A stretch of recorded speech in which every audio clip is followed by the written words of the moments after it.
Well, happy Sunday morning, everyone. Welcome to the program. This is me, Scotty Roberts, my 11-year-old daughter there in her very short shorts and a big sweatshirt looking for something in my office. So, how's everybody doing this morning? Sunday morning with Scotty and Raini, the absent Raini today. She is already gone for the day. She's doing the little hockey game for our 8-year-old who is in hockey up here. Envision this, if you will, a bunch of young grade schoolers from first grade, second grade, up to fourth grade, all playing hockey, co-ed. So she looks great and magnificent in all her pads and her gear and her uniform and all of that. But Rainey has taken her. The last thing, I love supporting my kids, but I don't like sitting for 4 to 5 hours watching a bunch of little kids play sports. You don't do anything, and it gets crazy. So a good dad would do that. I do go to Rowan's basketball games as much as I can, and Flynn likes track and field, and that's a little different. But were you in sports when you grew up? Were you in football or basketball or volleyball or floor hockey? Hey, Dad. So, hey, yeah. Guess what? What? You found it? Right after basketball, the next day volleyball starts. Oh, yay. I like volleyball. You're fantastic in volleyball. It's fun to watch. Basketball is okay too, except because Rowan's in 5th grade. This small school district, they play all the younger kids with them too, and it's very hard. Don't. Oh, I thought you did. I thought you still had some of the younger kids. That's for softball. Oh, that was softball. Softball that we signed her up for. Paid $150 or $200 for to be in softball, and it was the 4th graders last year when she was in it, and along with 2nd graders, and it was really hard to play sports that way, at least competitive sport. And I'm not big on, so I'm not a big sports guy. I wasn't a sports guy when I was in school. I was a nerd. I was a geek. I liked things like I wasn't in chess club, but you could have. Yes, I have chess club today, so I was pushing up my glasses there like that. I have chess club today.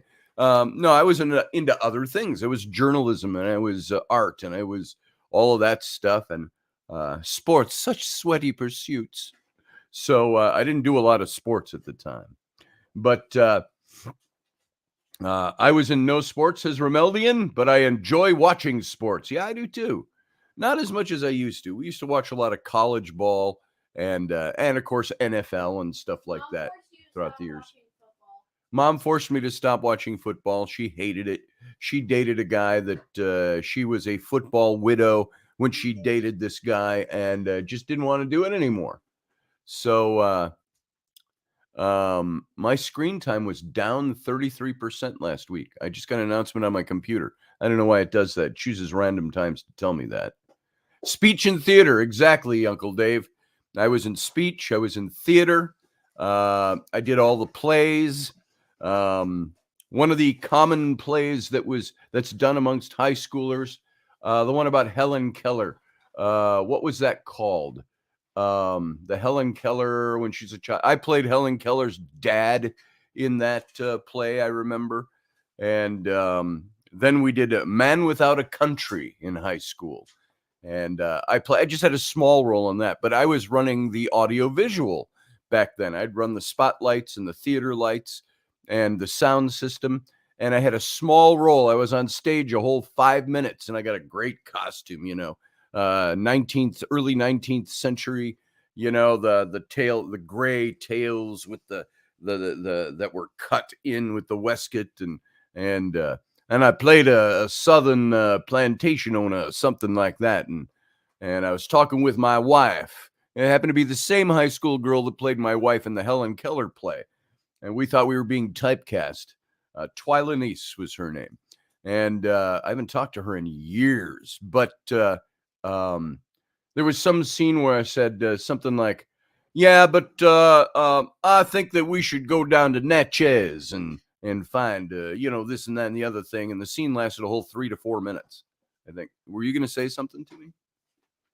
You're standing staring. What can I do for you? You lost it. It's in a box. It's around. It's not lost. Well, I need it It's not lost. It just hasn't been found yet. It's in this office somewhere in something. Like I say, it's my daughter's here. Hand me that computer. This is my old laptop that I used every day. This was it. This was my Apple laptop, and it has a plug-in for it that we can't find. Now, I replaced this about 2 years ago when I got this huge gargantuan monstrosity on my desk. And the motherboard was fried out on this. And so sometimes it would work, sometimes it wouldn't. Apple quoted me about $1,200 to fix this because this computer was, 10 years ago when it was brand new. This thing cost me about $35,000 to $4,000, something like that.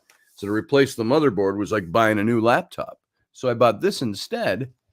And now she's looking for the plug-in. It's in a box somewhere. Yeah, this is mine. I have seen it since we moved into this house in stuff. So it's probably in a box. I put it in non-usable stuff, but that I didn't want to throw out yet.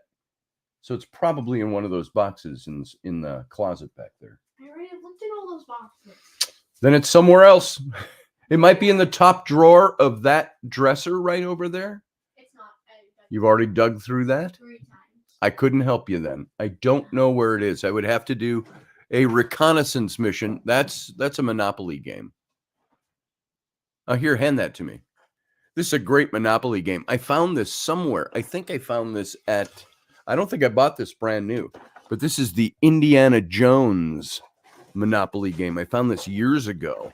And it's got the stuff is all printed on, applied to the back, but it's a wooden box, like they put the Ark of the Covenant in. And there's some great game pieces in this. Think Indiana Jones, and you get the idea. And this whole top slides off. It's a collector's set. And the pieces, however, like instead of hotels on Monopoly, you've got little Arks of the Covenant. And you've got you throw me the whip, I'll give you the idol. Rah. And so, the pieces are in here somewhere, the game pieces. But it's all been taken apart. I bought this, I want to say I bought it used. But there it is. That's what she was talking about. That's what brought that to mind. Very cool game. Here, take this and put it back where you found it. Thank you. So the plug-in for that, Rowan, is I couldn't tell you while I'm on here doing the show. So we'll look forward a little later. Steph Cuervo Queen, be still my heart. Can you be short round in that? I don't think there's a short round character in that one, Steph. So you're looking well, Scotty. Hope all is good with you. I'm fine. I'm doing well. Getting older by the day. My face is looking old. I look in the mirror and I go, man, am I getting old or what? So, and then of course all my kids have to remind me that I'm getting old all the time. So, I can still move.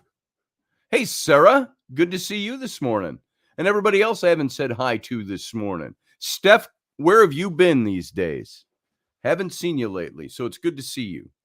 Hey, since we got people coming in, I want to share something with you. Haven't seen it on my Facebook yet or on my Instagram. I put together a little intro video, a new intro video, an updated intro video to the Captain's Cabin. Arr.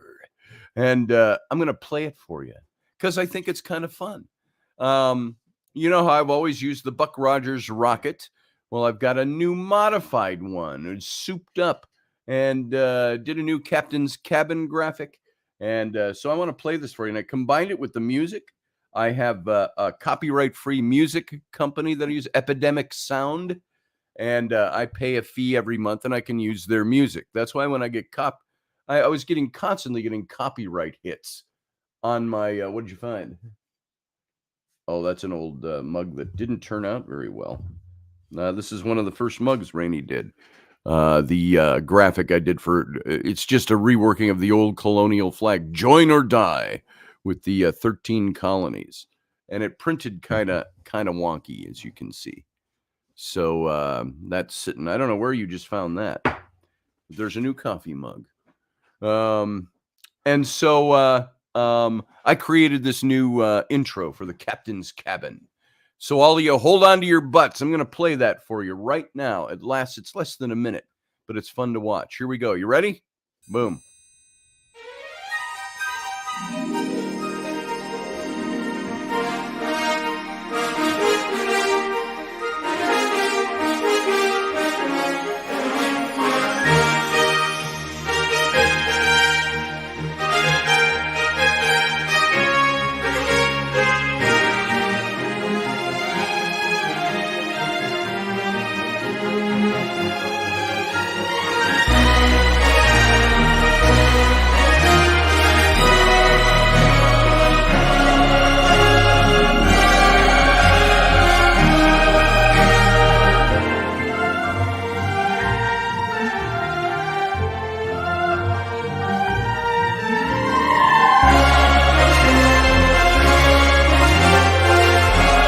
Gets a little long in the tooth at the end here, but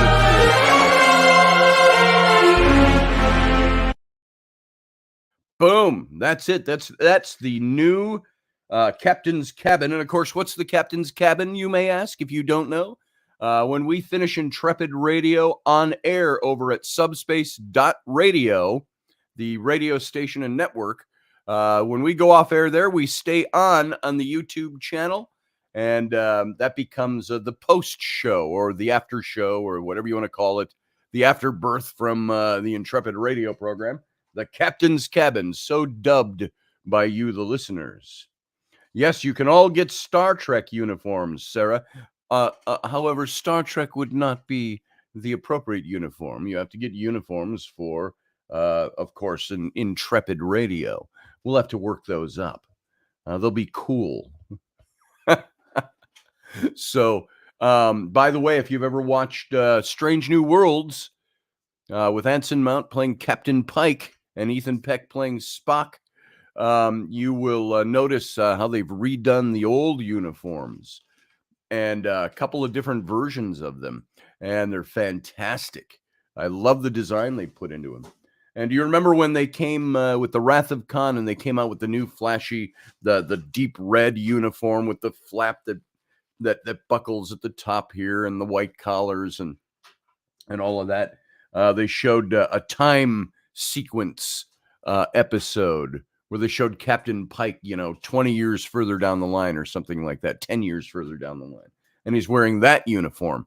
And they took that and they totally redid that one to look just updated. It's like all the sets and everything else they could have done if they'd had the budget in 1965 or 66 and 67 and 68. So you can keep digging through all those drawers. I do not think you're going to find it there. It's somewhere. There's not too many places it could be, frankly. So where is it then? I don't know. I haven't looked for it lately. All I know is that it was old. It was for a computer I'm not using. I still have the computer. And that plug-in for it is somewhere. I would not have thrown it out. So it's around. So anyway, that's my daughter still digging for the old plug-in for the, I got that too close to my face. The old plug-in for the old laptop. So anyway, you should watch the show I was on last night. What show are you talking about, Doug?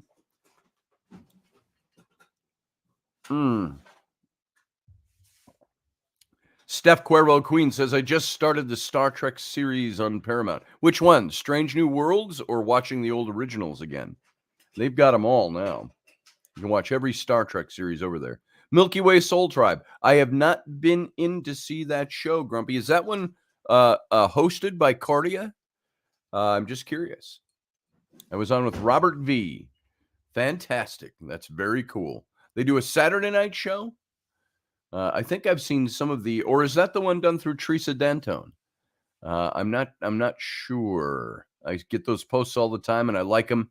I'm just never available. I do so much radio right here that I rarely have time to watch other shows. So it's like events. People say, hey, did you go to the such and such ghost event? And I'm like, no, I don't. I just don't have time. And that was back when we were doing our own event, the Paradigm Symposium, every year, and doing the magazine and doing the radio shows and working to make a living. And so, yeah, I don't have as much time these days. The new one with the chick Sasha from TWD. What was TWD? TWD. I could figure it out if I think about it long enough. He's on at 9 p.m. Tuesday and Saturday live. Fantastic. And I don't do a Tuesday show unless anymore at 9 p.m., so it'd be perfect. I do the 4 p.m. show with Wendy Robertson from London live. We go at 4 p.m. Central, 5 p.m. Eastern for here. If those of you are here and you don't know about it, here's the opener for that show. Want to see it? Here we go. You ready?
Anyway, I'll end that there. That was the opening and the exit for that show. Steph, that show is every Tuesday at 5 p.m. Eastern Time, 4 p.m. Central, and so on and so on and so on around the globe. We've been going for about 10 or 11 weeks now with that show. It's just one day a week. It's Tuesdays. And you can catch Wendy and I, Robertson. And just watch on my Facebook for the announcement, or you can just go over to my YouTube channel where you're probably watching this, and you can see there's a whole section of Robertson on there. You can also go to Roberts and Robertson over on Facebook as well. So that's all I got to say about that. Hey, Dustin Brill, good to see you. Okay, am I in the chat room? You are in the chat room, brother. I think, are you coming from Facebook, though? If you're joining Dustin or anyone else through Facebook, the whole chat does not display over on Facebook. It only displays who's talking on Facebook. Dustin, come on over to if you click the link for YouTube on there at the top of the post, click that link, and you are going to get to the YouTube channel where there's a better chat room. And there is my radio wife, Wendy Robertson herself. How you doing, Wendy? You should call in. We should talk a little bit on here today. I haven't talked to you in a couple of days, so kind of miss you. And here we go. I know we're all busy. There is, for anybody who wants to call in, and also for Wendy, there's the link. And I see I have Ruben Fasthorse is hanging in the wings here. And she's trying to join up. So hang on a second there, Ruben. I'm going to see if I can get Wendy in here. And it won't let you in. That's weird. That should let you in. Wendy, if you're coming from Facebook, it might not let you in from Facebook. You'll have to go over to YouTube. Click on the YouTube link. Unless for some reason I put in the wrong link. Try that link I just pasted into the chat room. And that should let you in. Hey, one wife is enough, Scotty. Elderberry? Maybe not. Rainey said I could take Wendy as another wife. She said, so long as she likes watching kids and cleaning. And that relegates Wendy to a different kind of wife there. So I'm not for that. Live from New York, says Ruben Fastorz. There he is. Let's bring him in. Wendy, keep working on that. I want to get you in here this morning. So let's add Ruben. There he is. How you doing, Ruben? Mataya, all is well here in New York. It's kind of like finally getting cold, like 30, and a bit of rain, no snow. What's it like there? We have it's going to be almost 40 degrees today. Wow. And no snow. So, well, we got snow on the ground, but it's saying ended, says Wendy. Wendy, try this link. I'm going to send this live from right here. Try this link again. I just pasted it into the chat room. If you can copy that and put it in there, just go over to my YouTube page, youtube.com/Scotty Roberts. That's for everybody. Just go on over there, and you will see a way to get in here. I'm not sure why it's telling you it's ended. It's still playing. So I'm going to try something here. If I go over to a new, sorry to do this on air, folks. I'm going to just paste this into my own browser. I paste it in and it says I'm entering the studio. So there it is. So you just type in your name and you go. So that link is working, Wendy, as far as I can see. There, I've got everybody. I got Grumpy Stack. There's Wendy. How you doing, wifey? Hello, lovely. Hello, Good to hubby. see you. How are you? I am doing fantastic. And you look marvelous today. You almost look better than Doug Stack today, who's hanging in the wings. It wouldn't let me in. It kept saying ended. That's weird. That's I know. weird. Where'd Doug go? Oh, he got insulted and left. For the love of God, am I in live chat yet? Says Dustin Brill. Dustin, it looks like you are in live chat. When I see, if you look at the live chat and you look at the little circle pictures of people, they've got little icons next to them. If it's got a blue Facebook icon, you're coming in from Facebook. If it's got the little red one with the arrow in it, that means you're an Indian. I tried to get in the link from Facebook, but every time I went into that link in Facebook, it kept saying ended. Oh, that figures. So here, when you we're going to get a bunch of us in here this morning. Oh, it's 4 of us now. Oh, 5. Oh, 6. finally. 5. Here, I'm going to get rid of that banner. Potter is here. That banner Good is day, blocking brother. everybody's view. There we go. Hello, Wendy. Hello, Uncle Dave. How are you? I'm good. Hey, Grump. How's it going? Grumpy Stack, live from Louisiana. I feel outnumbered here. We need another woman. Yes. No, you're enough. So, Wow. So they tell me. yes. Guys, I'm frozen. It's about 52 degrees here. I'm frozen. Yeah, Oh my God, up. I would be in shorts if it was 50. Here. What the heck? Like Rocky and I used to use hashtag SHUDDUP. Shut up, Grumpy. If it were 55 degrees here, I'd shed the sweater and I'd be in my flip-flops and shorts. Oh, if it was 55, I would shed the sweater, but it's 52, so I'm still cold. Yeah. That's 3 degrees, you know. So it's finally getting cold here in New York. It's finally 30 something, but for the last most of the December, I've been in flip-flops and a kilt. You know, Yeah. so There you go. That's a real man. I've been out when it's been we did the St. Patrick's Day parade with Dave, if you remember, Clan Tartan. We're talking 20 plus There was years a bitter ago. cold St. Patrick's. It was 17 below zero. Yes. And we're all dressed in our kilts and our leggings and our and all of that. And you know, there's only one proper way to wear a kilt. Regimental. That means there was no chafing that day. There's no chafing that day. We used to have women would patrons or people at the events, and they'd come in and go, tee-hee, you know, they've had a few drinks. So what does a real Scotsman wear beneath his kilt? Icicles today. I'd look down and I'd say, "Why, my socks and shoes, of course." And it's crazy you say that, because when I wear my kilt, I get industrial kilts, black, 2 of them. And when I wear them, it's the same thing. Whether they're drunk or not, these women will come up to say, "Yeah, so what are you wearing under that?" I'm like, if men did that to women in skirts, what would we get? Arrested. we'd get arrested. One of our best answers at the festival, women would come up on our kilt days and they'd say, "What do you wear beneath your kilt?" And I'd say, "Well, what shade of lipstick are you wearing, lass?" So there you go. And I posed for a picture in my kilt with somebody out at festival. The husband's taking the picture, and just as they say cheese, she reached up under my kilt and grabbed me. Yeah. And I'm know like, I recently what the hell?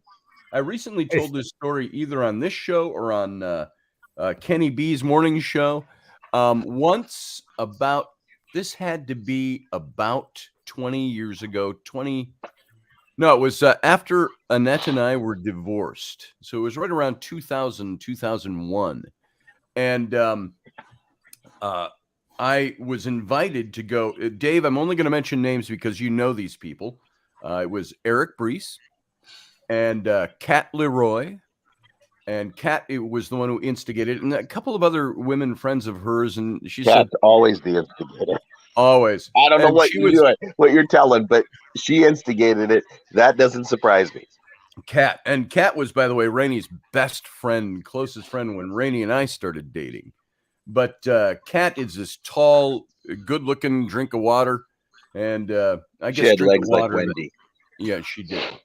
And easy on the eyes. Easy on the eyes. Easy on the yeah. eye. Well, she said, "Let's go out clubbing." And I'm like, clubbing? I haven't been clubbing in, I was, how old was I? In 2000, I was 40. So it was. I didn't know we had seals in Minnesota. Yeah, really. And yeah. And I said, sure, let's go out clubbing. And they're all dressed up in all their clubbing, girl outfits. And I said to Eric, I says, what does a guy wear clubbing anymore? I've been clubbing in 20 years. And so I put on my kilt. It was my Black Watch kilt, regimental, of course, and my tall socks and my black combat boots and my big cable knit fisherman's sweater. And so that's what I wore to go clubbing. And we went out to some place like, I don't know, what are some of the Ground Zero or something like that we went to in Minneapolis. And so we're out at Ground Zero, and I'm wearing my kilt and my cable knit sweater, and everybody else is all dressed in there. Hey, I know there's no Instagram yet, but this is what I'd wear if I were on Instagram. Silk shirts and all that kind of stuff. Dancing and drinking, and Eric and I are kind of standing there watching them all dance. He's not as old as me, but he was older as well. And so I'm standing there, and there, lo and behold, there happens to be a women's bachelorette party going on at Ground Zero. And so I got my ass pinched more that night, grabbed, full-handed grabs. Because you were the one dressed like a male stripper. Because I was dressed like the male stripper.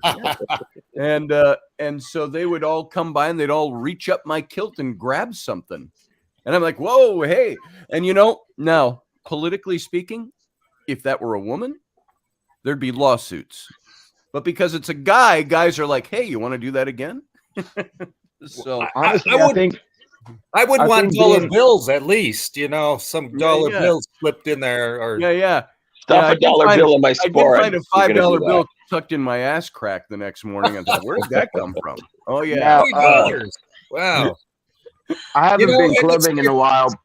It's crazy because what I learned from Scotty and wearing a kilt, when he put me in a kilt for the first time, the real kilt, wrapped around and tucked and whatnot. That doesn't sound right. Great kilt. And fill a bag. And so fill more.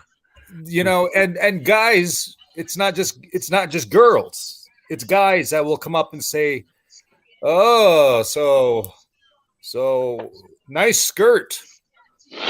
And guys. What I learned from Scotty and Eric Nelson was, It's not a skirt unless I have my heels. That's right. I always say it's a kilt. So named for the last man that asked me why I was wearing a skirt. Yeah, that's it. It's not I a have my dress. heels. Yeah. It's not a dress. Dresses are for lasses. It's a kilt. And I usually strap my sword over this flap. So Steph says, Scotty, they thought you were the Irish Spring stripper. Yeah, that's it. Oh, for that clean, fresh deodorant protection. Manly, yes, but I like it too. But I like it too. It's made for a man. But I And like it too. You can air it out. Air yourself out, pretty much. That's right. That's right. Doug, you were going to say something a little earlier. What were you going to say? I was going to say I hadn't been clubbing in a while, but I think I don't know, maybe the political things have changed, but when you were in a club, the women were fair game too. They were. And when you're stuff. clubbing, yeah. Unless you were stupid and got stupidly out of hand. I said, I mean, they're dressed for that. Carlene says, Wendy, you are outnumbered. Well, Wendy... I can hold my own. It's okay. I'm just letting you boys, get into it. I was going to say, Wendy, you know what we could do? We could bring you to full screen, and you can regale us now. Who's with you, Wendy? This is Vampire. I have one. I have the same cat. It's we call him Sapa. Oops. We call him Sapa, and Sapa is black. In my language. I'm in the middle, Scotty, so I'm in the middle of all you gentlemen. Yeah, here, we can fix that. There you go. See, I can take you out and I can add you back in. Okay. Move me around. Wait. Hold on. We'll do this. We will remove Doug and then bring him back in. Oh, no, that puts you all just happened to me. So there you go. I lost my live screen. Oh, I see you, Dave. You're still there. You see me? Yeah, you're frozen, I'd like to see you guys get in kilts and come over to Scotland and actually spend a few nights out in Scotland in the cold, damp weather wearing just your kilts and see if you still want to wear them the next day, because you may Well, you see, Wendy, when we go out in our kilts and no shirt, it's our 6-packs keep us warm. So there it is. I got a 24-pack. Yeah, there it is. Easy, boy, easy. And, the other thing, Wendy, is there's a thing called shrinkage.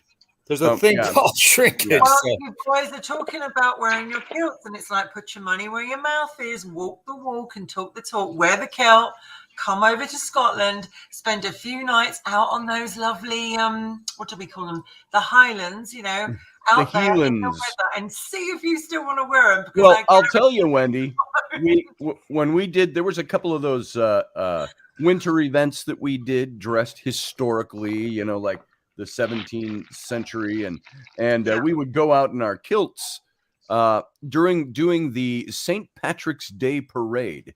Yeah. And it was early March, which usually spring starts, but sometimes you'll get that cold Arctic blast will roll in from Calgary and freeze us all. But we were out marching the streets in the parade, and it was 17 degrees below zero. I remember that. And we're marching in the parade. We have our kilts on. And you know what that wool wrapped around you does? Even though it's open air on the bottom, in the summertime, it's air conditioning, because you can just stand and you put your hands on your hips and you swagger, and it gives you a little air conditioning. In the winter, it creates warmth down there, the wool, and we're impervious to it. So I'd like to give that a shot, going into the Highlands in the damp and the cool, and find out how long I want to be out in my regimental kilt. I had a kilt as a youngster. I've got Dave's photographs of me wearing it somewhere, God help me, but I haven't worn it for a while. But someone wrote here about costumes, and we haven't gone out. It used to be a whole group of us used to go out regularly, and we would do Oktoberfest, like all the wench outfits, and all the guys would be in the Leyden hoses and all things like that. The Lederhosen. Leadenhorse, and it was great fun. And I have a selection of costumes here at home, and they come out and play occasionally. But I have to be honest, one of my favorite is the wench one, because it's such fun, and I think whenever you dress, whether it's native, it's your native costume, or whenever you put it on, it changes your persona. I mean, you really Yes. I totally agree, Wendy, because here in this western part of the Hudson, just the other side of Fort Ticonderoga, where Scotty knows, is a place called Bear Mountain, and they have a powwow. And I've gone out there with a top hat, a black T-shirt, an umbrella, and then a kilt, and no shoes, just barefoot, dancing like a native. Well, I'm Native American, so powwowing, and everybody called me the steampunk guy. Hey, the steampunk guy's here, it was just totally different, because I know I'm Native. I don't have to dress Native to be Native. That's right. So I donned on something like, as you said, I call it regalia as opposed to a costume. Costume's Halloween, but regalia is something you're outfitting yourself. That's what I always bristled, not openly. I didn't chew anybody out or anything, but when people say, "Oh, that's a nice costume you're wearing," and we'd say, I've spent far too many hours, dozens to hundreds of hours, creating this outfit. It's an historical garment. We hand stitched everything, and we did all of that. And now like this isn't a modern bonnet, but this is my Scottish bonnet that I wear, and I've got my clan chieftain pheasant feathers in it. The original one that I have is a little bigger. They're the blue bonnets, but I don't even know if this fits. They shrink, or my head's getting bigger or something. But there you go. There you go. There's the Scottish bonnet, and it's got the big feathers in it, and the black cockade of the Hanoverian king during that era. This one's a little small. It doesn't stretch over the way it's supposed to. But there you go. Getting the hats on. Yes, getting the hats on. Ribbon's gone to get his. I do. Hey, Scotty, that's the first time you have been accused of having a big head? Yeah, that's the first time. The first self-acclaimed big head. So I've got a big head. So if you can imagine what I wear, Cry myself to sleep in my gigantic pillow. My top hat. I have this. There it is on my top hat behind it, so it's easier to put on and off. But it's eagle feathers, and it's mimicked after the sun symbol. That's taken from an old buffalo robe. That's very cool. Anyway, I'll show you guys something. Keep talking. All these men dressing up in costume, or not costumes, regalia. How interesting! There's my dress up. Yeah, I'm just coming as me. I don't have all the fun, toys or regalia. I'm kind of plain Jane. Oh, here you go. Here you go. I'm not going to. It's funny because I did the Renaissance Festival in Minneapolis, and I've done it here in New York, the same size, and with Scotty. And when I wore my regalia, I had it customly made, and my wife and I mimicked the Lord of the Rings, Elrond. Oh yeah, I remember when you guys came as elves. As elves, I would super elegant. Those super glue my ears shut, and after a day it comes undone, so it's okay. But the whole point of this is saying that to say this. I went to over back east in Ohio, Columbus, someplace like that, where I went to a Ren fair, and we donned our elvish outfits, but everybody mistook us for Japanese. They thought we were Japanese. Yes. Y'all look the same to me. If you were going to see anyone in the Lord of the Rings, what character would you have played through Lord of the Rings? I would have been Elrond, but I called myself Elrohir because that's Elrond's brother. Elrohir means horse lord. Horse lord. There it is. My last name is Fast Horse, so I figured That's pretty cool. Elrohir. And I used to sing in Elvish. There was a song I knew in Elvish. I can't sing it anymore, but I'd open in Elvish in that way. So, and I integrated it with Native American stuff. So I also Here, spoke. let's make a correction. You could still sing that song. It's still in there. You just can't remember it anymore. You're an old guy. What about you, Scotty? Which character would you have been? Oh, yeah, obviously the characters I'm drawn to. Aragorn. I Aragorn. would have played Aragorn. I'm too old to play him now. I gave him a ring. I gave him Aragorn's Yes. ring. You see this ring that I wear? I've worn this ring since 2003. Gorgeous. Reuben and his wife gave me this ring, and that's Aragorn's ring, the ring of Barahir. And it's people go, oh, that's such a nerdy, geeky thing to do. No, it's a beautiful ring. It is old enough that some of the, if I hold this up, it's got on either side of the emerald down at the bottom, it's got a little dragon's head. And those dragon's heads are attached to the bodies that wrap all the way around the ring. And those dragon heads used to have gold leaf on them on this particular ring, and it's just worn off over the years. And this thing, I put this on my finger in 2003 when they gave me this ring. I'll just say Reuben because his former wife is not with us right now, but they gave me this ring, and I've had this ring on my hand ever since. 20 years. What about you, Grumpy? Who would you be? I'd be the director because I've never watched the Lord of the Rings. I mean, Never seen what? it. What? I've never. No, I'm serious. It took me 7 years to watch Avatar, and David, I don't see you, Uncle Dave, by the way. Go ahead, Grumpy. My biggest thing is I'd probably like it too much. It would take up too much of my time, so I never really sat down and watched it. Mm. So, What you do is you take one day. I did this once before they came out with the super extended versions, the director's cuts. But we did a Lord of the Rings day at my house, and I invited about a dozen friends to come over. We had one of those. This dates me too. We had one of those big, huge box TVs, the internal projection TVs, and we had that down in the pub in the basement. And we played all three movies, 3+ hours each, and we made food, and we had breakfast for people who came early, and we had lunch, and then we did pizzas at the end or something like that. But it was 12 hours. No, I'm sorry, 9 hours of watching, 9 to 10 hours, and plus breaks in between and stuff like that. Did you have second breakfast? We had second breakfast. What about second breakfast? And 11sies. And 11sies. So yeah, we did the whole shebang. We weren't in costume or anything, or period clothing.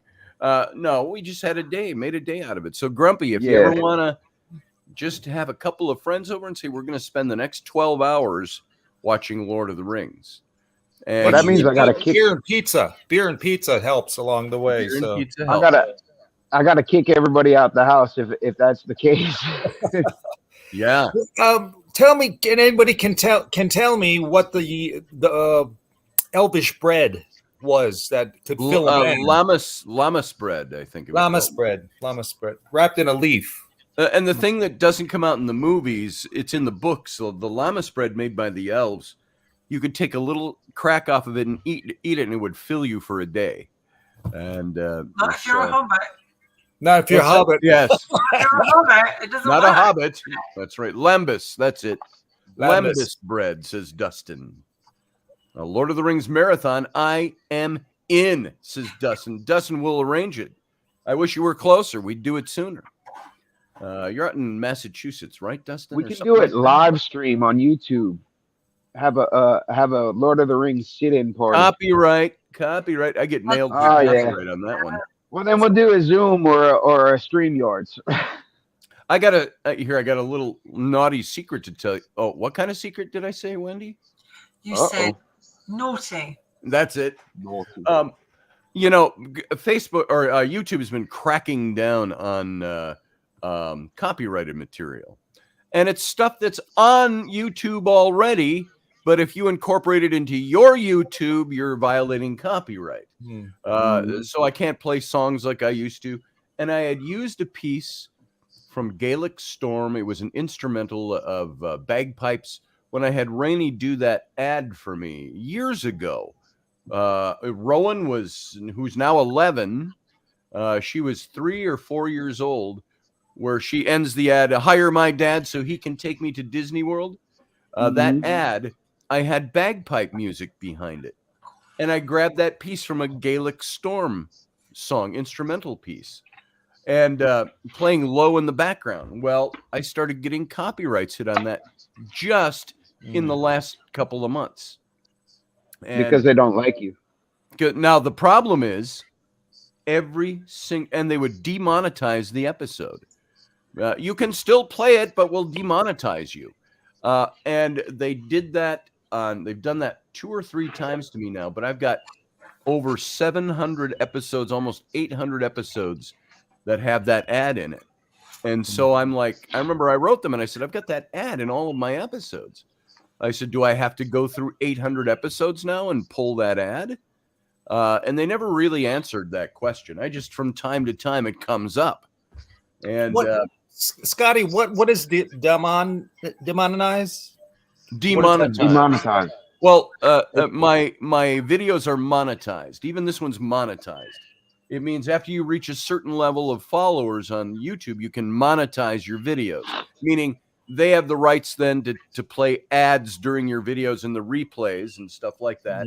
Place a print And they pay you pennies on the dollar, or pennies on the dollar. My yeah. YouTube, along with the memberships I have and the monetization, I don't have a huge number of followers. I've only got about 1,500 followers on my YouTube, and but it makes me maybe $150 a month. So I'll get a check every month from Google for the ads that they play, but they'll demonetize an episode. But they also allow you an option where you can blank out the section of your video that has that music in it. And it takes about an hour or two, and you just choose that option. It'll blank out it'll cut that ad out of my video. Now, Scotty, have you ever? Go ahead. Have you ever asked? Sorry. I was just going to say we have to start a new channel with Roberts and Robertson, because at the moment it's all under Scotty Roberts. It is. I'm talking about like getting the other one up and running, and like so because at the moment obviously it's controlled very much through Scotty Roberts, but so that would be good to do. That would be good to. It's controlled by that big-headed control freak, Scotty Roberts. But he's pretty good with the pictures and all the. I'm not even there, and I'm right next door to you, which is wonderful. That's right. And I loved that new Captain's Cabin thing you had on the other day. We haven't had a photo shoot together yet, but why haven't we got a promo like the Captain's Cabin? I'm like, I'm feeling done. Like I'm not, oh yeah. We'll do a promo like that. Yeah. We need to have one, don't you? Yeah, that was the music did it on that one for me too. I sat for an hour and a half just scanning through music, cinematic type music that's done copyright free over at Epidemic Sound. And I paid them like $12 a month or something like that, and I can use all their music copyright free. And it's like, there you go, YouTube. I want to teach you guys some little bit of Indian Sign Language real quick. This is just one gesture. Like that one? Did that come from? No. Just curious. That's Italian, I think. Yeah. But no, what it is when you're disgusted with something like that, the demonization and stuff like that, or you don't have to say a word. You just do this.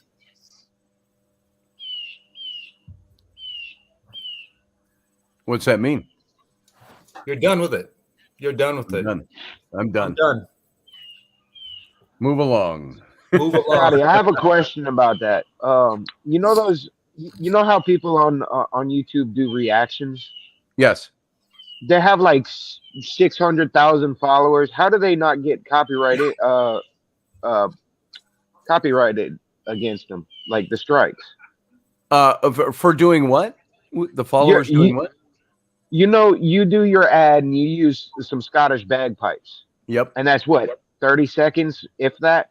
It was a These 1-minute ad. Yep.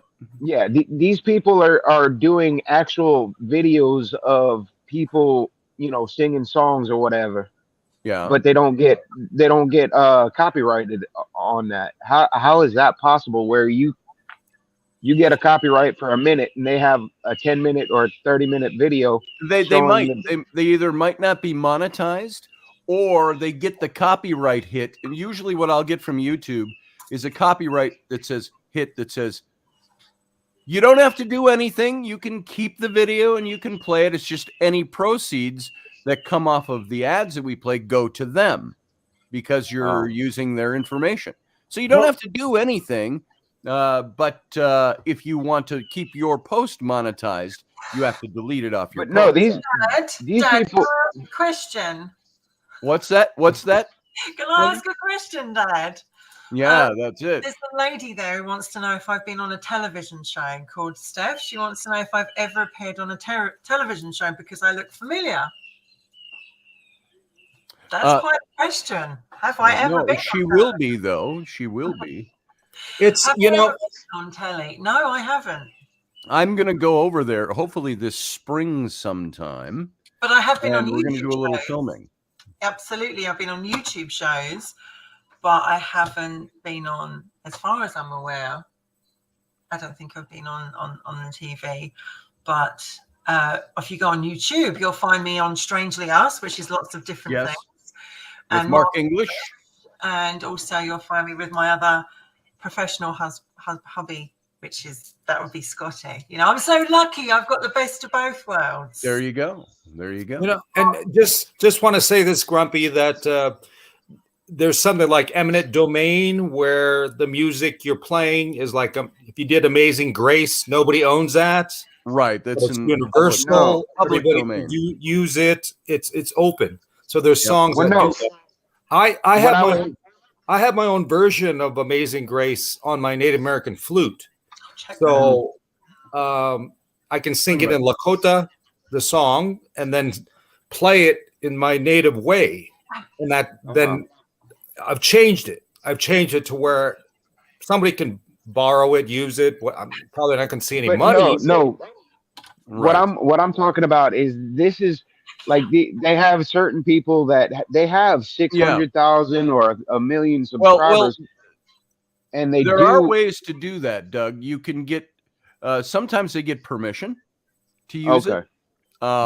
Because I can, like, there was Native American musician, a singer-songwriter. You might know who he is, Ruben.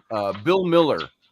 And he was Grammy Award winning. He did the song Ghost Dance, which I used to use for the beginning of John Ward's in my show. And but I went ahead and I wrote Bill Miller personally. And I said, I've got this small show and I'd love to be able to use your song in the intro. And he said, go ahead, man, use it. Just very gracious. And so I got several copyright hits on that on YouTube. And I said, I've got permission from the artist who wrote the song.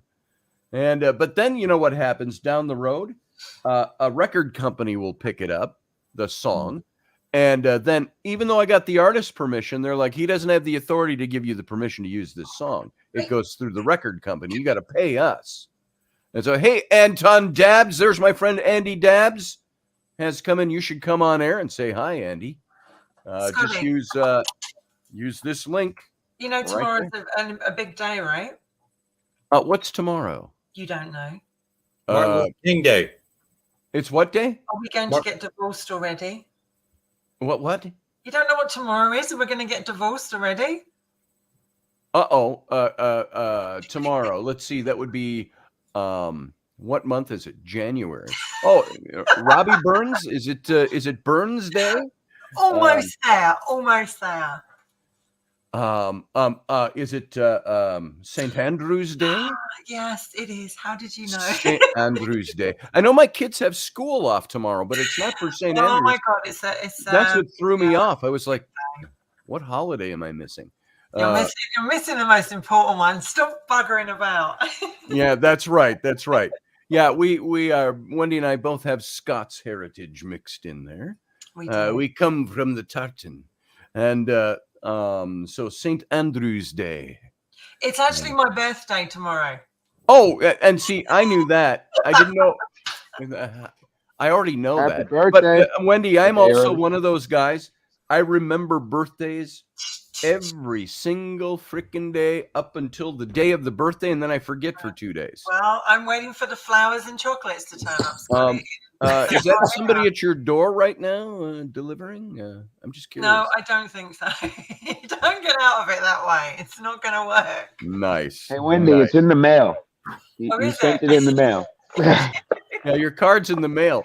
I always think it's the one day of the year that people should celebrate it for sure. Here we go. Here we go. Andy Dabbs. Day of the year that people should celebrate it for sure. How you doing, Andy? Good morning, everyone. Andy Dabbs. Good morning. Good to have you on. I want to introduce you. This is my dear friend Wendy over in London. You've probably seen our Robertson over the months. Wendy over and we've got. If you can turn your sound down a little bit, Andy, I'm getting feedback. Sorry about that, guys. No, that's okay. It's just feedback from the delay there for a that we minute. have going on. So Andy, I wrote this book with Andy on his memoirs 20 years from now. You can go to antondabs.com and pick up your copy. And you can also go to his skate-co.com to see his skateboard company that he just opened up. So recently opened up. So Dave Potter says, good morning, Andy. And so what you doing up there? This is inside the, I call it the, my home away from home, Andy's cabin up in the North Woods. And it's not really a cabin like you go visit twice a year. This is his house up in the North Woods, sitting on the lake point on the lake, Pequot Lake's up there. And so there you go. There's outside his windows. And that's the Great White North here. And so Wendy loves that kind of stuff. She loves Calgary. Do you have snow in London right now?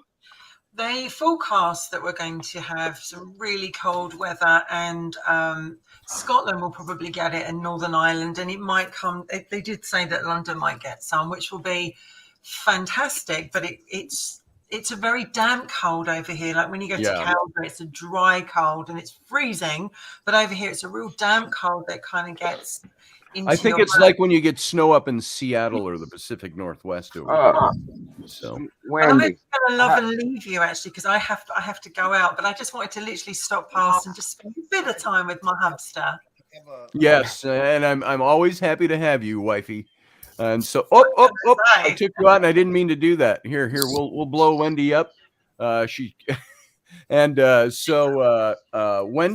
you and I have our show on Tuesday. We do. Robertson, and Andy, don't go away. I think he went away. I've got something for Wendy. I just wanted to share. Okay. Because of her birthday. Aw. Show me it then.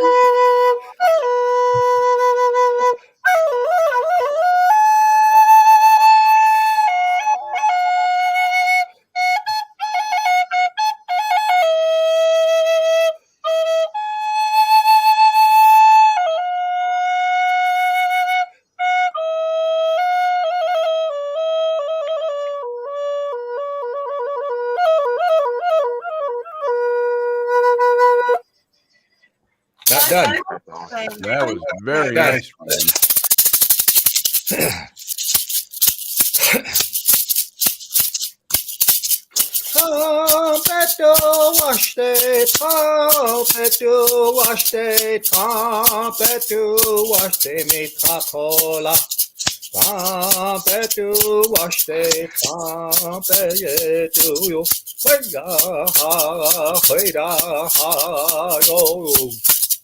Happy birthday to you, happy birthday to you, happy birthday to you, my dear girl. Happy birthday to you on your birthday. Hi-ya, hey-ya, hey-ya, hi-yo. Beto waste mi Coca-Cola. Beto waste to you. Hey-ya, yo.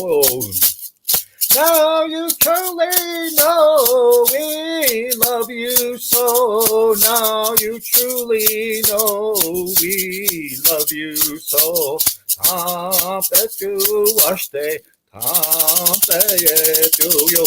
Hey-ya, happy birthday. Wow, thank you so much. That was beautiful, Ruben. Amazing. I'm Yeah, truly that was honored. Scotty, you got to beat that now.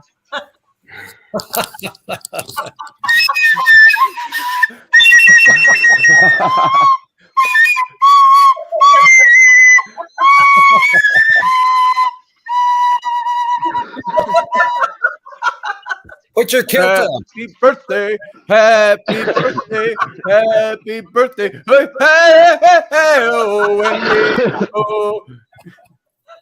Nice Oh try. my God. Nice try. Put your I'm kilt very on. impressed, boy. Yeah. Don't give up your day job. I could put my kilt on and stand on my head and do that. So I'm very, very impressed. Thank you so much, Ruben. I don't think anything's ever going to top that, to be honest. I don't think you can. I'll wait till tomorrow and I'll send you Since a I first better went to version of that. Calgary and I saw my first like native Indian, like I'd only ever seen on TV. You can say red Indian. It's okay to say red Indian. Native. And literally, I was like, my sisters always wanted me to kidnap one and bring them back to the UK. And she goes, They did that in the 15th and 16th century. They brought them back on the ship. back with you. Bring one back. Because, obviously when you saw them on the films, they were always like, and fit. And you just wanted one in the house, right? But I can hold cigars. I can hold cigars pretty good. Yeah. I got some of those too. Just got a feather and sort of fan us, Yes. Wendy, I don't think you'd have to kidnap one. I think Ruben is willing and able to go Yeah, I back. think Ruben would be very willing to hop ship. Hello, And Penny, I bought I one meant, for and you. by the way, for anybody watching, I meant no disrespect to Ruben for doing my little thing there. It's just because he's my friend and I love him. I don't think he's any worried in any way, are you, Ruben? This is Nah. no worry. But seriously, like when I first saw natives, I was just like, they're just so beautiful. Solway 1542. Beautiful. But sadly, the ones I saw. SOLWAY 1542. But yes, next time I go out to America, which is I've only been there once in Houston, really, really briefly, but I'm hoping to come out this year in April, May. Yes. So you're going to Houston with Mark? Well, no, I went to Houston the first time I came to the States. Oh, the first time you were here. Okay. But now I'm coming over. So we have to all meet. We have to sort of find a meeting point because Mark was saying yesterday, where are we going to meet them? Like, where are we going to meet? So we should do somewhere. Branson, Missouri, the midway point. The thing about that is when people come, it's mostly foreigners that know more than Americans do. And so people say, I'm going to go to South Dakota and see my native buddy, Ruben. And then they're like, well, what tribe is he? What nation is he? And they'll say, I think he's Sioux. He's Indian. Yeah, but it's not like that because there's Indians with a dot and then Indians with the feathers. But in England, we just say Indian. I mean, when we say Indian, we're talking about Pakistan. The Wild West. Or no, we're Indians talking from India. It has two. Okay. I see. And there's the other way. Two connotations here in America. We call ourselves American Indian. They call themselves Indian American, and that's a difference. So over here, like Indian would be like Pakistan, India, right? India, and then native Indian would be like you know, you Or could sell. Red Indian. Red Indian's You know, fine. we That'll would work. just say we're going to go over there, find a fit Indian, and bring them home. You know, But- because There you go. What I wanted to say is this: that when you do go to Texas, you're going to come across the Comanche right, and the Kiowa. yeah, And those are the tribes that are the predominant ones there.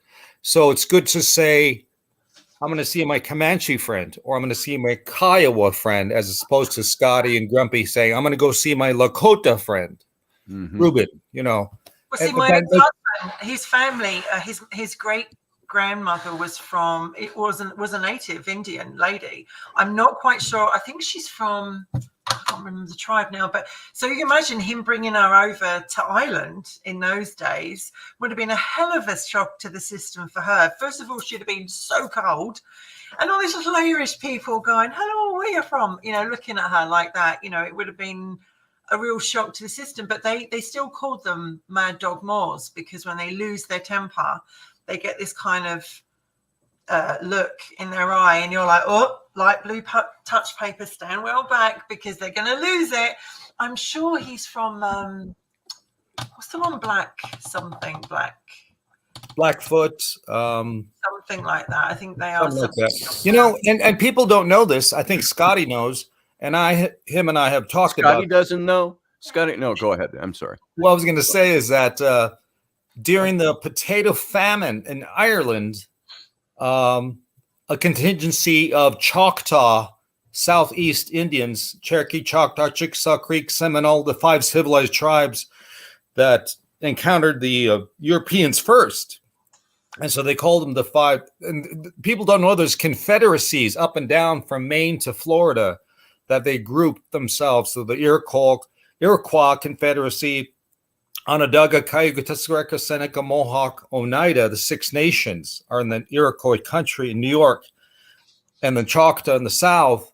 But the Choctaw sent what little money they had to Ireland. Yeah, to Ireland. And to Ireland to help with the famine. And in return, the Irish never forgot that. And what they did was they had a sculpture put up a contingency of feathers as tall as a man, about 6 feet tall, with iridescent light. And it was called copper. And it was a tribute back to the Native American for helping them. People don't know that. No clue. So, yeah. Can you imagine all us guys going out to London having a meal? All of us, you know, what a storm we would cause, wouldn't we? You know, like all the different accents, all the different, you know, personalities, all the, you know, it would be so amazing that we could be in the same place as each other, right? Indeed. That'd be a United Nations meeting, pretty much. Yeah. Exactly. And I know Scotty's hoping to come over here and bridge the pond. Bridge the pond. And that would be so amazing, because we need to do some filming. Yes. Yes. So I'm leaving the boys to it, because I'm off now. But it's like, have fun. Thank you so much for serenading me. Wendy, and happy birthday early. I'll talk to you again tomorrow. See you soon. You have a fun day. Good to see you. I'll try to come on deck, you, Wendy and Scotty. But yeah, I've got to try and get out of this now. Where am I? Oh, I got it. All right. See you later. I'll remove you and give you a good send off. Bye. Cheers. Oh, she's gone. I almost got rid of Doug Stack. Matthew Sainsbury, I see you in the wings. I've tried to bring you in a couple times and it won't let me bring you in for some reason. I'm not sure why. Maybe I hang up and try again. Hey, let's go off topic for a second. Go right off topic, Grumpy. New York is gonna upset Minnesotans today. Whoa. Yeah. Really? Probably. They're gonna win the wild card game. I'm sorry. That's my only sports reference for today. That's right. and we had something recent here. Well, kind of Midwest and Eastern, where I forget his name, Dumar had a heart attack. Oh yes, in Cleveland, and he's recouped. He's good, and they're thinking he's coming back. So the Bills are real happy. I don't know if he's gonna come back and play because of the heart condition, but I mean, you know, he's 24 years old. He shouldn't, you know, that Yeah. That should I have my happen. own views on that one, but we won't get into that because then Scotty will get a strike. Oh yeah, But, and I'll get a strike, and I'll be told that I'm passing misinformation or whatever if I talk about why we believe he had a heart attack. But So, honestly, we all you connect know, dots on that one. it was awesome that, you know, they were able to save him on the field, Mhm. and that he's doing so much better now. You know, it's a blessing on that one. And it's just a great response by the whole national NFL that they were concerned about, you know, regardless of what his real life is like, as Right. opposed to how he's being an athlete and whatnot. But I don't know. I don't know if he'll come back. But God love him. God keep him. That's all I Yeah. can say. You know, Yeah. live your life. Yeah, that's pretty crazy. Did I hear the actor who played did he play not Green Arrow, but he was in the Marvel movies and other movies, and he was hit by a snowplow. Oh no! Oh, not the Green Arrow. Renner. Yeah, Yeah, did I just see that he lost his leg? that could be. It was really severely damaged. I know that they Yeah. were And doing they said everything they something could about to the loss save of it. his leg, and Marvel fans respond. It was a headline I saw. Wow. Yeah. That's terrible. His own snowplow. I'm not quite sure how he did it. What I think is he was it's one of He was two helping things. a friend out of a ditch. But it was his snowplow. He was driving, and he got out to do something. He got hung up on something, and I don't know if it was a regular plow or if it was one of those ones that's like a giant snowblower. But he got his leg all mangled in it, and it was pretty bad. Yeah, he played Hawkeye. Hey, Ellery. Avengers. Speaking of Hawkeye, here's my little hockey player. Ellery. How's it going so far? Good. She stopped by. They have a little break, and you know it's only 5 minutes from here to the hockey arena. So show people your uniform. Whoa! And she's all done. You look up her awesome. pads. Show us the back. Awesome. She got all those hockey pads on. What's it say on the back? Such a little bruiser. Oh, rookie. So there you are. You having a fun time? The butt pads don't work. The butt pads don't work? What are they supposed to do? Protect her butt. I think she thinks they're supposed to soften the blow when you fall. I think all it does is keep you from getting injured. That's what those are good for. No, because my Come here. butt's already Come here. I need a hug before you go off again. Here. And while you're at it, I love you. Go put that in I the need to microwave go for 1 then. minute. Hand this to Rowan. Tell Rowan I need that warmed up. There you go. Children are little slaves. Okay, so I got a technical question for you. Could you see me in the backstage area before? Because no, I couldn't even see you. I didn't and- even see you in the backstage area. Okay, I'm so having I dropped quirky and things. came right Matthew back Sainsbury in, was and trying I've to just get been in, hovering too. out there. Matthew Sainsbury's been trying to get in too. I could Yeah, see and him When you and I said couldn't that, bring then him I in. backed out and came back in. Finally, yeah. Oh So wait, here's Matthew again. Let's I've give been him a there try. the whole time. I just thought There he you is. were ignoring me. Hi, Scotty. Hi, everybody. Hi, Ruben. Why would I ignore you, Uncle Dave? Yeah. Why not? How could I do something like that? Yeah, hi, Stat. Yeah. How you Yeah, doing, Matthew? I was sorry I wasn't able to wish Randy a happy upcoming birthday because I over here in show tomorrow's her birthday. That was very nice performance you did, Ruben, for her there. That was very nice. That was beautiful. Nice. What about Scotty's was my better. performance? Yeah, yours is kind of good, but Ruben one was best to me. Yeah, I was trying to I get could that do one Sister for Was you, Just in the Matthew. I've got my festival flute right birthday here. song to her. Okay. I'm just a step behind Ruben on proficiency. There you go. It sounded really good. Yeah. It really Thank did. you. I learned that song from my uncle. So it's a Native American version of Happy Birthday. We make it ourselves. I added the you. English in it. Oh, Now we love you so. Rowan, the cable you're now looking you for truly is know. Yep. Rowan. The What? cable you're looking for is in the garage. We in found a it. tub No. full of. We have already it, found it. But it won't work. Oh. It doesn't work. Why do you Oh. think? See, this is why I got this computer, because that one. Because the old one was broken. I got to buy Mom a new computer before I buy you a computer. Yeah. Mom's going to get this computer, and I'm In gonna about buy a 10 new minutes, one. I'll be getting a text. Uncle Dave, can you buy me a new laptop? Uncle Dave, can you buy me a new laptop? No, she'll just Uncle ask. Dave, can you buy me a new laptop though? Rowan has these magical powers. And last that what week it I got is? a text, Uncle Dave, can you send me $50? And I'm like, and like within minutes, ping, my bank goes, oh, we just deposited a check for you. I'm like, Yeah. oh.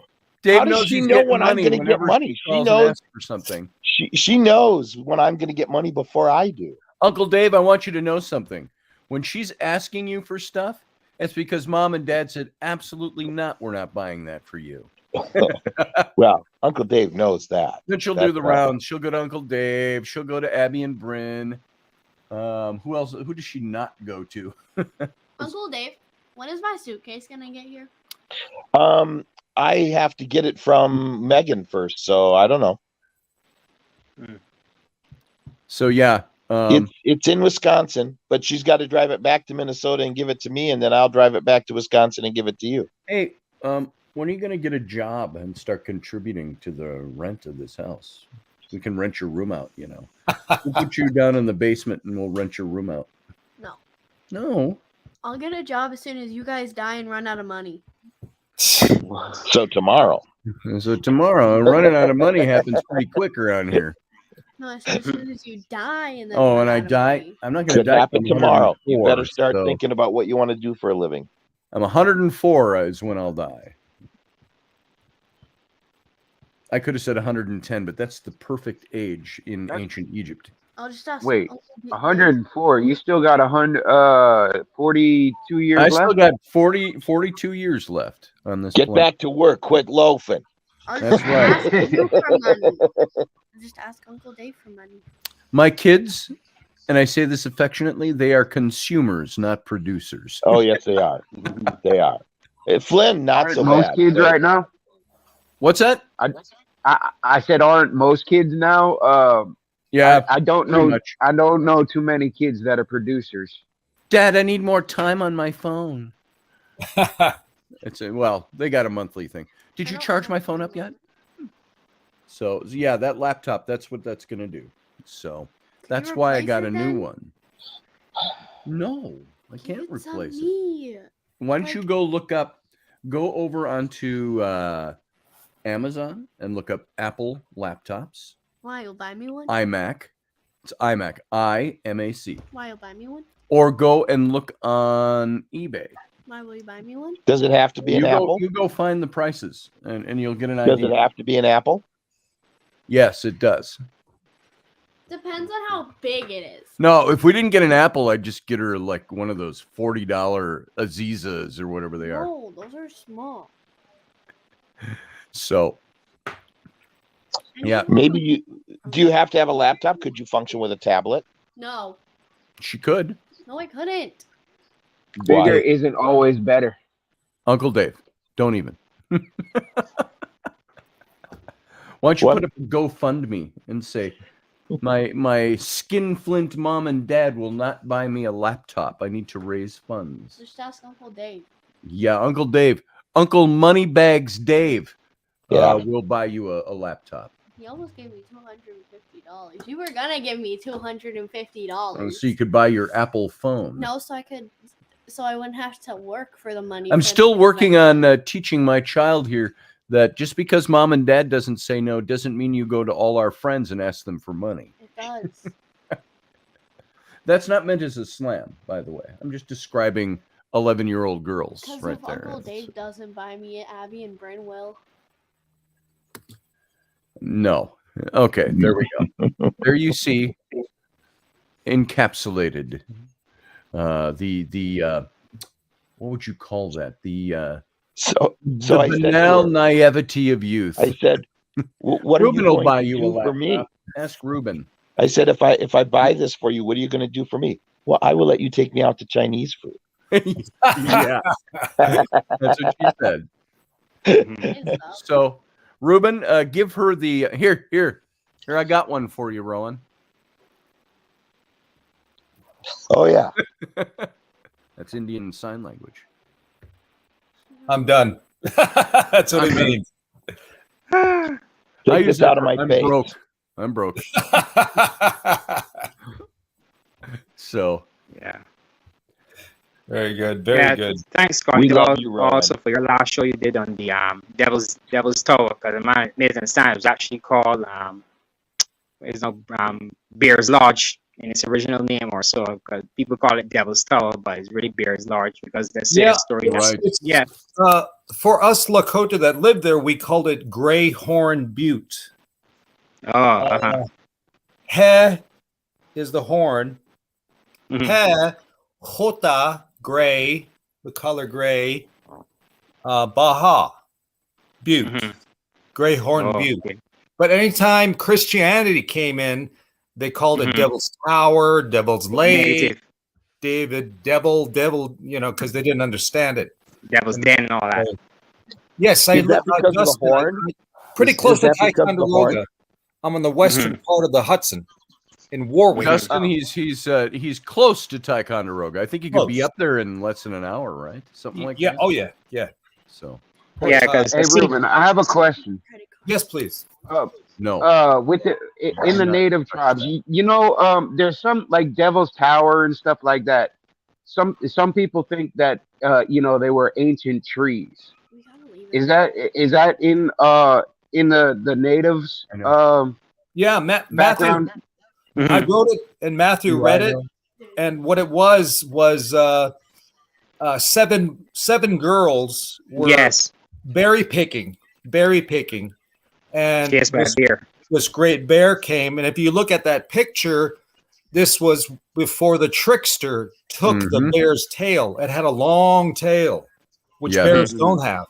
But the trickster, who's a coyote or a spider, Ikdomi, he tricked the bear in giving his tail. So he became that. Eventually, long story short, the girls climbed up on a tree stump and prayed for help. Great spirit. Yep. And it rose. And as it rose, the bear clawed to make the mark in the stump. And they in turn stayed there and became the Pleiades. So right above, stars. Cluster. Right above the Devil's Tower, quote unquote, is the seven sisters still shine today. Eventually the bear left and went east, and he took over the place near Sturgis, South Dakota, which is called Bear Butte. And when you look at the profile, it has a big hump and then the head. And I put it on my post where you could see that profile of that. And they say, the old ones say that one day that bear's going to wake up again. I don't know what it's going to do, but it's going to wake up again. So Pretty hungry. Scotty and I were talking. Yeah, Scotty and I were talking about this kind of mythos, mythology of not just on this side of the pond, but the other side of the pond, where there's elementals or fairy folk, or the Yeti. We have Bigfoot, Sasquatch. Yep, all this kind of stuff, and it's not coincidental. There's an archetype to that, where it's ingrained in every human being, whether you're African, Asian, Malaysian, Native, it doesn't matter. Viking, Irish. There's that element. There you go. You see the tail? Oh, okay, yeah. Yeah, I see the tail. Before the trickster tricked him out of his tail. I don't know that story, but so there's all these kind of stories that are mythos. And Joseph Campbell, the mythology teacher of Cambridge, God rest his soul, talked about how mythology are stories and legend and lore that bring our consciousness to a level that is spiritual. That's all. Not meant to be taken literally. It's all metaphorically. Well, but I mean, in all honesty, it can be a literal thing. We don't know you know, we don't know half of the stuff. I mean, yeah, take it metaphorically, but a lot of the stuff, you know, We got not in today's term, Joseph in Campbell. today's terms would work out, but it is possible. No, I don't disagree with you, because that's the whole construct of our minds, is that we're supposed to reflect on those stories. Whether you want to take it literally, that's yours, or if you want to take it and sit back and then share, like, and this is great. This is the great forum for this, with Scotty's show and everybody else coming into this, bringing something to the table where we can all contribute and then try to understand each other. And I'm not judging anybody by what they do, but, you know, the Psalms in the Bible, the Proverbs in the Bible, they're all meant to be reflective, to sit and think, or the Dodi Ching, the Quran, you know, all these great books that we can sit and reflect and read. And the Vesta, the Zoroastrians, all those literature, Neat stuff. Elderberry is talking about Wendigo land, and the Wendigo were a cannibalistic half deer, half like half body of a deer, but it had the torso of a male human, but it had the skull and antlers, but it was cannibalistic.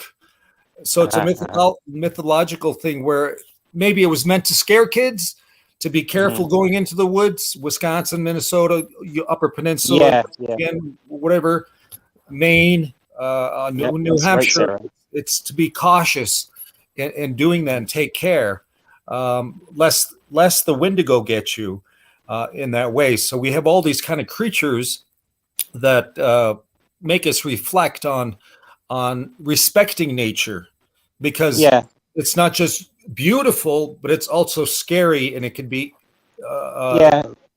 you know, you can die. So you have to be cautionary tales, as we talked about on Friday. A lot of these, even the Greeks had a way of telling nature stories, because they had a story of Zeus defeating the hideous monster called Typhon, destroy ships and so like that. But some people say that word Typhon is where we get the word typhoon from. You know, storms and hurricanes. Oh wow! I didn't know that. Yes. Yeah, Ruben, Morgan Snow asks, who are the Thunderbird people? Okay, the Thunderbird people in Lakota way, but it's not just Lakota, but we're one of the only few Native Americans that look to the west. Everybody looks to the east. We have our sweat lodge in the west. Our teepees face the east, but the west is there's four colors. In the west is black. In the north, it's white. In the east, it's red. And in the south, it's yellow. And above, it's blue. And below, it's green. Creator as well as the Earth Mother. So there's really 7 directions. It's not 4 directions. It's actually 7. And then the 7th direction is right here, where all these points come together in this area. So wherever you stand is sacred, and it's central. And so in the west, that's where the rain comes and the snow from the north and the west. And so when the Thunderbird flies as a thunderstorm, its clouds come over, and that's its wings. So its wings fly over us, and then you hear the crack of thunder, and that's the opening of the mouth of the Thunderbird, the huge thunder. And when it opens its eyes, lightning comes out. And so the human manifestation of that Thunderbird, thunder being, thunder people, is the Heyoka. The Heyoka is the contrariest. He's backwards. He says, I hate you, when he's saying, I love you. He rides his horse backwards. He's got hail marks in white form all over his body. He wears a mask. And he's meant to be scary, but he's also meant to be comical. He's tricked by his own tricks. And so I've always wanted to be a multimillionaire and create this traveling museum of sacred clowns, whether it's Barnum and Bailey, circus clowns, or the Pueblo clowns that have stripes, or the Heyoka, the thunder manifestation. All those, because every culture has a clown of some type or sort, and they are scary, and many people are afraid of We have Scotty. So yeah, What's that? What's that, Uncle Dave? Huh? I What? missed what you Scotty's said. the sacred clown. Yes, I am, which is a very good thing. So, Yeah. Rocky wants to be a Ruben. rodeo clown, so there you go. Ruben, Because even the so story you- of Bear's Lodge, I noticed that the Arikara and all these other different groups, they tell similar stories of the same thing, but sometimes they might have a little different ending. Because I think there's one where that I think it was two boys that came on top of the stump and it rose, and then after the bear couldn't get them, eagle came and took them to safety or so. So I find that they have many tales about that High Ridge and the bear claws and the bear marks. They have several. well, it's like things. I Sarah think it's Euclid even- just said. There are Yeah. common tropes that cross continental barriers, which is suggestive of something important. You know, and you're right there, Scotty. 'Cause Scotty's been to Egypt, but if you look Mhm. around the world on the equator level, there's pyramids everywhere. In Malaysia, Oh yeah, in Inca. even in Memphis, Tennessee, Chucalissa there's Yeah. an old Native American pyramid. Yes. I think we were talking about this last time. And in Egypt, there's a pyramid. In Mexico, there's pyramids. Mhm. How did we all come to that? And how did they make them? They didn't have cranes. They didn't have No, means of cutting them. They all came to their conclusion of Teotihuacan and all doing that. and they all had mounds. And as Dave was saying last time, I think was talking Yeah. about in the Ohio Valley, even the native people don't know those who was buried there or what's in there in that way. Oh. But we, all these mounds. here in Louisiana, we have a Through lot of Wisconsin and Minnesota a too, with lot of burial burial mounds. what were you saying, Doug? Here in Louisiana, we have a lot of burial mounds, Native American burial mounds. I know we had, I don't know the tribes, but Coushatta is one. They have, oh man, they have there's one that's not too far from me. It's, they're out of Marksville, Louisiana. I forget the tribal name, but that whole city is an Indian reservation. Mm-hmm. They have their tribal police, a police force that runs there, and it's insane. It's pretty cool. You know, But my it's question is, who tells us that those mounds are Native American? The Smithsonian tells us that, and the Smithsonian told the natives that those mounds were predating a lot of these native cultures. I think. Yes. I think they go back to the Iron Age. I think they're just like the mounds in Ireland and England and Wales and Scotland, that they are thousands of years old. You know, and you're right there, Dave. And I'll say this to say that. The Missouri, the Mississippi, the Long River. Ohio, the Connecticut. These are all words for the long rivers. They were all ports. There were all ways of getting. You'd find copper in North Dakota down in Memphis. You know, they traded. Yeah. So things were going on way before we even knew. So And I then there were don't. Because They have the found copper river- from the northern Minnesota copper mines in Europe and in the Middle East. Was it the Right. Winnebago tribe that founded over the road travel? I'm not sure. I know in when I was living in Wisconsin, over by Milwaukee, in northern Wisconsin, Milwaukee, there's maybe Scotty can jump off this. There's a place called Astaland. Astaland. It had mounds, and I went and saw it once, but just very I'm amazed. familiar with the word, but it does not register right away. I think anything it's about it. Well, we know the Mayans came all the way up through Mexico and all the way around the Gulf into well, there's Florida. There's a theory too that Africans came here way earlier, before all the rest. The Khoisan of Africa, those early African tribes sailed across the Atlantic and had settlements in North America a long time. And some of them intermarried with the native Indians too. I heard about that too, the Olmecs and all that. Yeah, if you look at their statues, you can see African features in some of that as well. Well, just look at it. I mean, you got the Minnesota Vikings. Apparently, the Vikings never came to, or nobody came to America before, before the Europeans. But yet, we have the Minnesota Vikings, and there's a lot of proof that they were there in Minnesota. Norse. Yeah. It's the Norsemen. The Norsemen were travelers. People don't know that Africans were great navigators as well. Yes. You think about. Oh, there's a Wendigo. You think about you think about Lewis and Clark, and they had the black guy. His name was York. He was a navigator. He studied the stars. He knew the stars and the land. But they had a woman leading, Sacagawea. She had a baby with her, and it was peaceful for her to come into a enemy territory, and they knew they were not going to fight us. They weren't a war party. Right. They're not like that. So they came in, and she could do this. Yes, she spoke sign language, but she also spoke different languages. And the best thing that Sacagawea did was she provided food from the land, plants and herbs, when they couldn't get any game or fish. She provided for them in that way.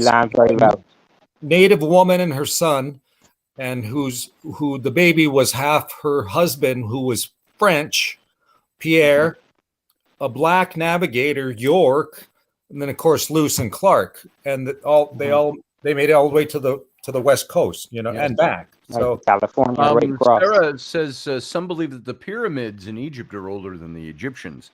And I believe that if too. you go to the Sphinx Giza too. Plateau Sphinx. to see the pyramids, and you look at the Sphinxes there's the Sphinx temple that most people don't hear much about.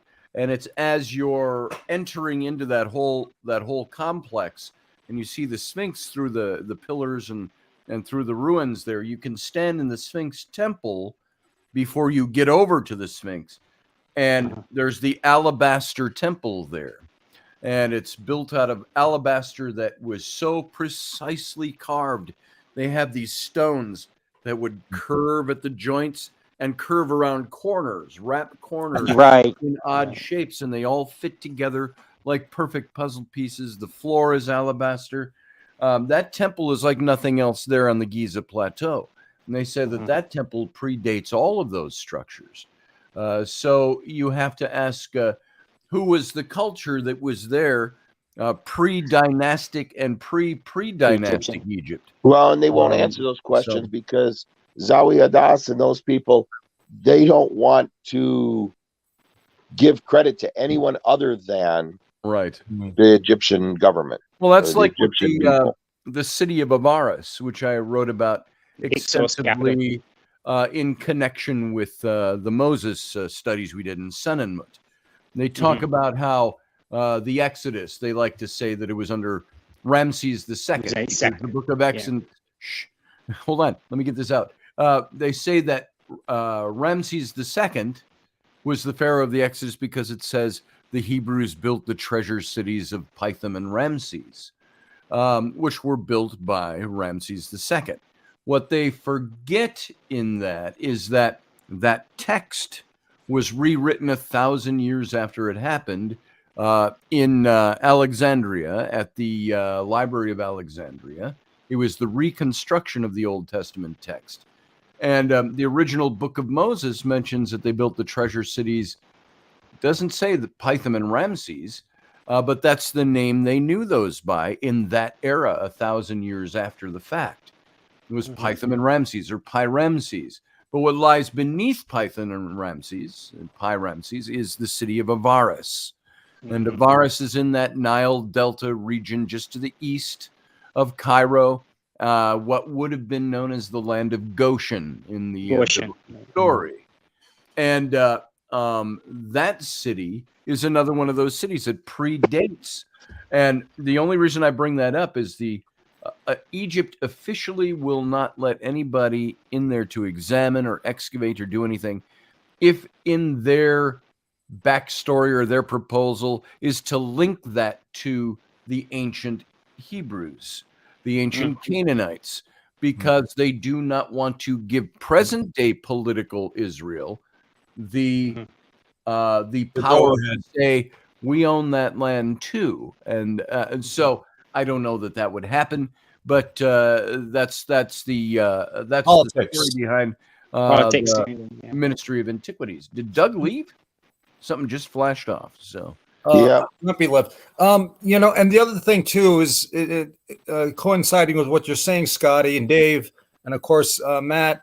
You look in South America at Machu Picchu and those cities that were cliff dwellers, and then you look over the plains culture there, you see these huge architectures of a spider, of looks like a spaceman. He's got yeah. You know, he's got the space Nazca lines. The Nazca, you're talking about the Nazca lines? Yeah. It's just or all the those Aztec sculptures, the relief sculptures. I forget. I don't know. Spider monkey too. They have a monkey. They have a monkey carved as well. Yeah. And so these predate civilization as we know it, or recorded it to be civilization. Right. And so there's all these artifacts and remnants and relics and structures that are around the world that we still can't explain. Who did it? Yes. Where did it come from? Yes. That's why extraterrestrial. I think so. It could be because I think that we have been visited. I don't doubt it, because there's a guy called Robert Odine. He passed, but he was a ufologist. But he used to get very angry because he worked in the U.S. military for years, and he said that he had this document that he saw, and they're called I can't remember the name of my head right now, but the document seemed to reveal that our planet has been visited by more than one species of extraterrestrials in our history, and the government, haven't really prepared to tell the truth in the world about these objects and things like that. This thing is called the assessment. The document called the assessment. So he talked about an Indian who sculpted a statue of a spaceman. You can actually see, it comes from South America, and you can actually see look like NASA space boots, and say this is over 1,000 years old. So there's nobody that is going to be walking around dressed like that. Yeah. As Campbell would say, this is the place in between. It's ill-equipped the human mind is ill-equipped to deal with these kind of things, or it's not consciously ready to do that. We think logical, pay our bills, we work and we make money, and then that's my life. But when I see something beyond that, the scope, whether it's in the sweat lodge or ceremonies, Sundance, or these ancient ceremonies, that's this area here. I can see my fingers moving, but I'm looking straight ahead. So it's the place in between. I'm not totally focused, but I can see it. It's in between. And Scotty, you took a picture that had showed some kind of shadow in Egypt. You showed that picture. Call it jinn. He called it a jinn. The jinn, the entity that you caught it. Yes. Yeah, it peeked around or an arm or something like that. That's what I'm talking about. Where people don't want to talk about that. It's too much. For the minds to take on. Well, I think what it is you've got the skeptical or scientific mind that wants to. There's a good side to that in the sense that they want to keep things on an explainable level. They don't want to go into the extraordinary. They want to, and I understand the need for that. But then I think some of them go a little bit too far with that, and it becomes skepticism becomes denialism for me in some corners, and where everything has to be denied because it doesn't fit into explainable science. And do we think we know everything already? When it comes to that's the attitude they want to take. And one of the arguments that I've heard them say is, well, if we acknowledge this stuff, then it means we've been lying in these textbooks. That's and I'm it. like, no, it doesn't. It doesn't mean that at all. Because science is the discovery of new things, and you constantly are adding new things to the timeline. So this is what we knew up till this point, and now we've learned something that fits here. And so we're going to put that in. Now we will teach that along with what we've been teaching. Yes. The Iceman that they find up in the Alps. They call him. There's that picture, so by the when way. they see it. The academics had a timeline of when things happened in human history. Okay, Ötzi shattered that timeline. Yes, because he had cut and fit clothing, which they said wouldn't happen for another 1,000 years or whatever. But he clearly had that. He had a bow and arrow. He had tattoos. He had trading goods in his backpack. There was just a whole list of things. All of them predated when they felt that they fell on the historical timeline. Yes. Okay. And pushed everything back thousands of years. And they had to acknowledge that because radiocarbon dating on everything, not just his body, but his clothing and his bow and everything, kept putting him in a specific time period. So that couldn't have been accidental, because it's not like, well, we dated his bow and it came up with this date, but we think that was a mistake. No, because the bones came up in the same timeline, and the clothing came up in the same timeline, and the goods in his backpack, and so on and so forth. So they had to acknowledge that he existed at this point in time.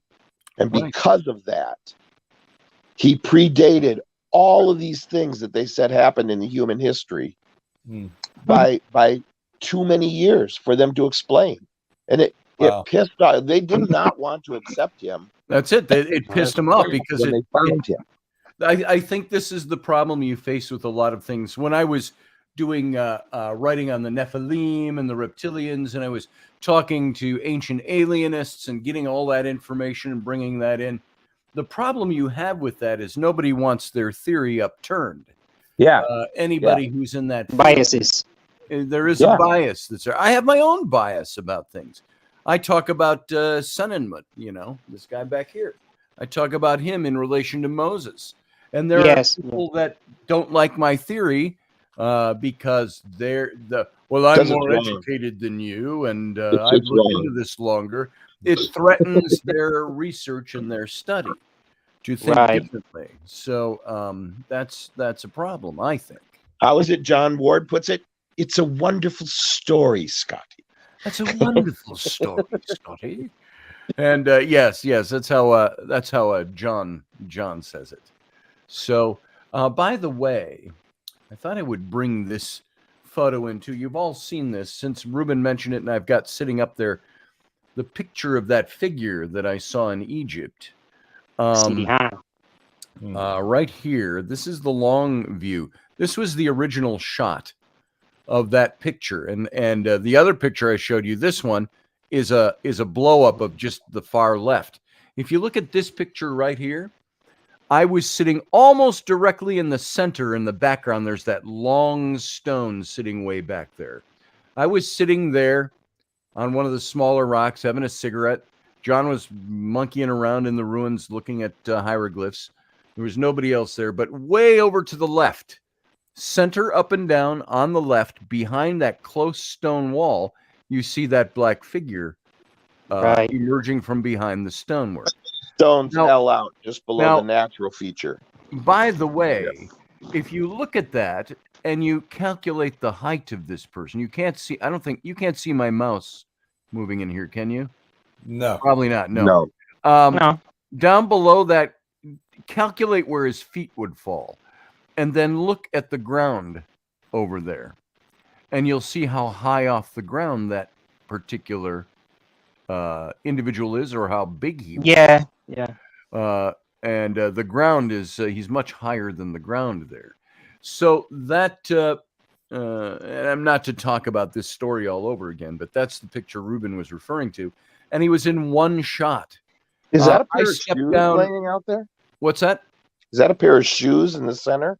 What is Yeah, that black thing? somebody, you see trash discarded all over the place. It's somebody's old pair of, they had these black kind of black vinyl, not vinyl, they're plastic flip-flops, cheap at the store that everybody wears. And if they wear out or break, they kick them off and there they sit. So yeah, that was there. For another 1,000 the years. stepped pyramid is right precisely off to the left of this picture, just behind that stone wall. It's right Yep. there. It just rises up right there in front of you. I've got other pictures, but when I took this photo, I didn't see that guy. I was taking a picture of where I'd been sitting back at the Hebsed Court there. I stepped down. I was up on a step here, and I stepped down and shot another picture in that same direction, and there's nobody there. And the place was devoid of people. And the only people there were the Galabea wearing Egyptians who were guardians, which are, if you look at this garment, this guy has no long-sleeved, blousey, white or black garment that falls to the ground. No. He has a big arm, though. And so that's what was interesting about these photos. I still can't say with 100% surety that this is something spiritual or mystical or something like that. But when I first saw this, I saw him in this picture. I was blowing up the picture, talking to somebody about it because she was going to go visit this site. And I said, yeah, look at this picture. And I was sitting here and I scrolled to the left. I blew it up and I go, what the hell is that? 7 years after the fact.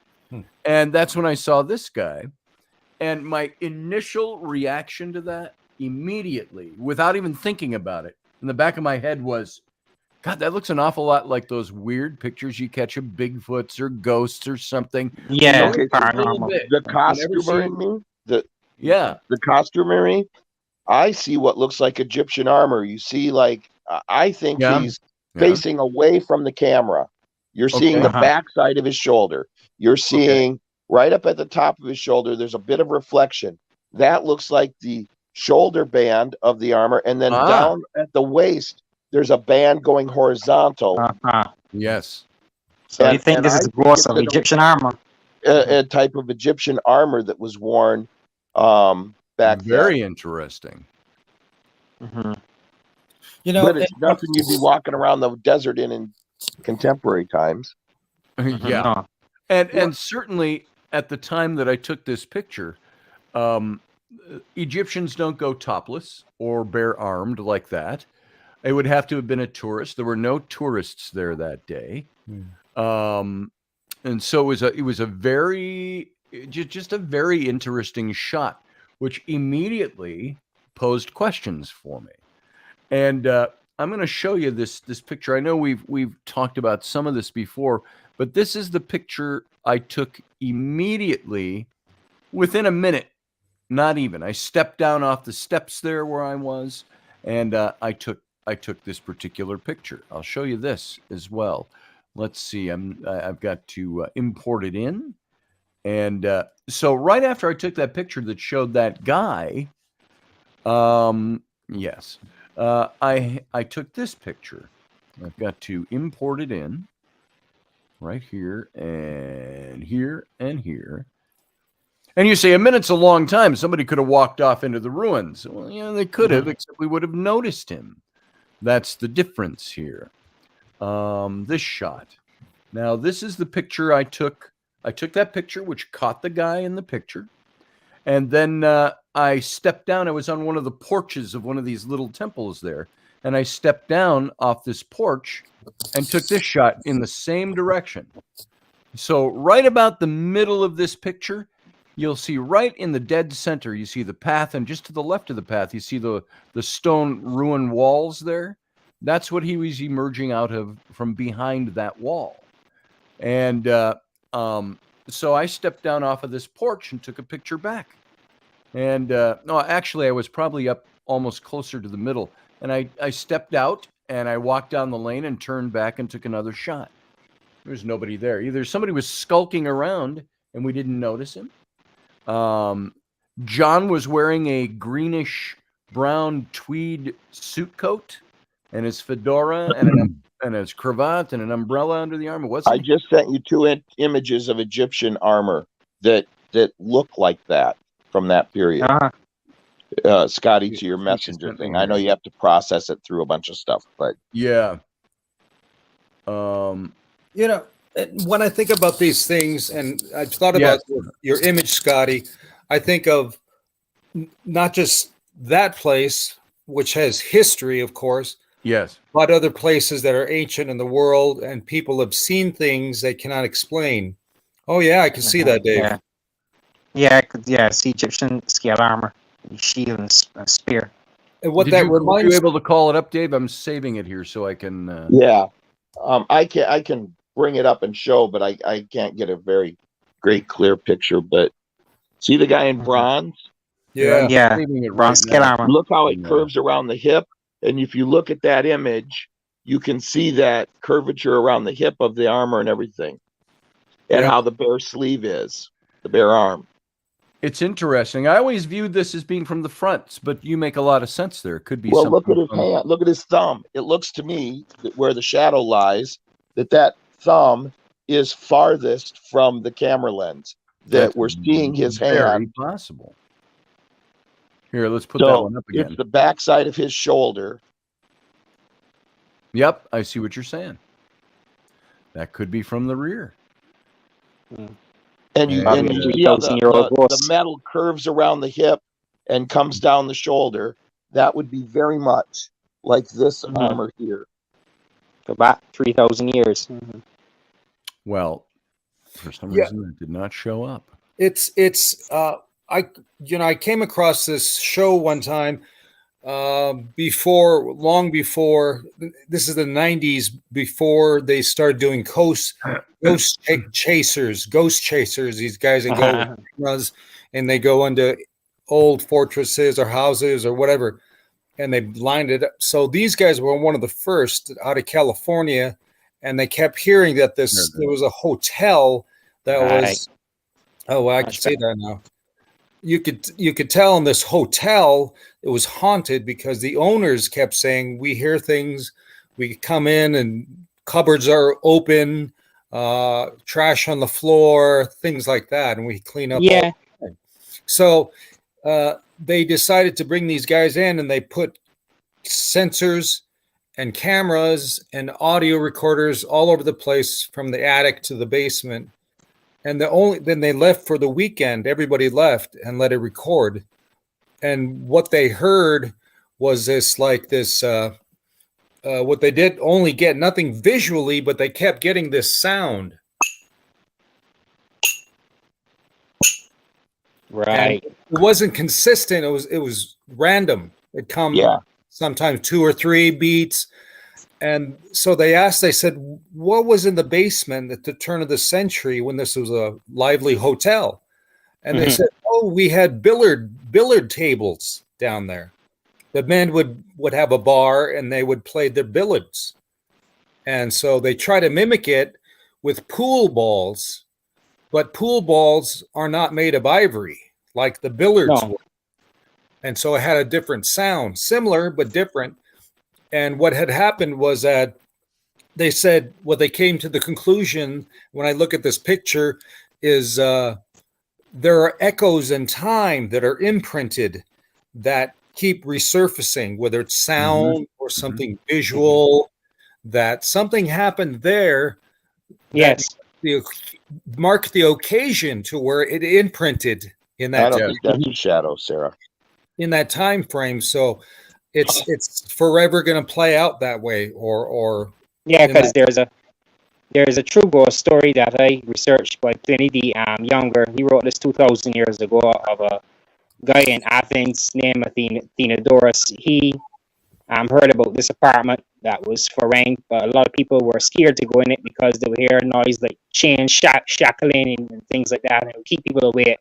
But he didn't believe in it at first. He was, skeptical, but he went and spent time in the same apartment, and he was doing his writings. And as he was doing his writings, he heard the noise of chains, and he saw a specter of a man in chains appear right where he was at his table where he was doing his writing.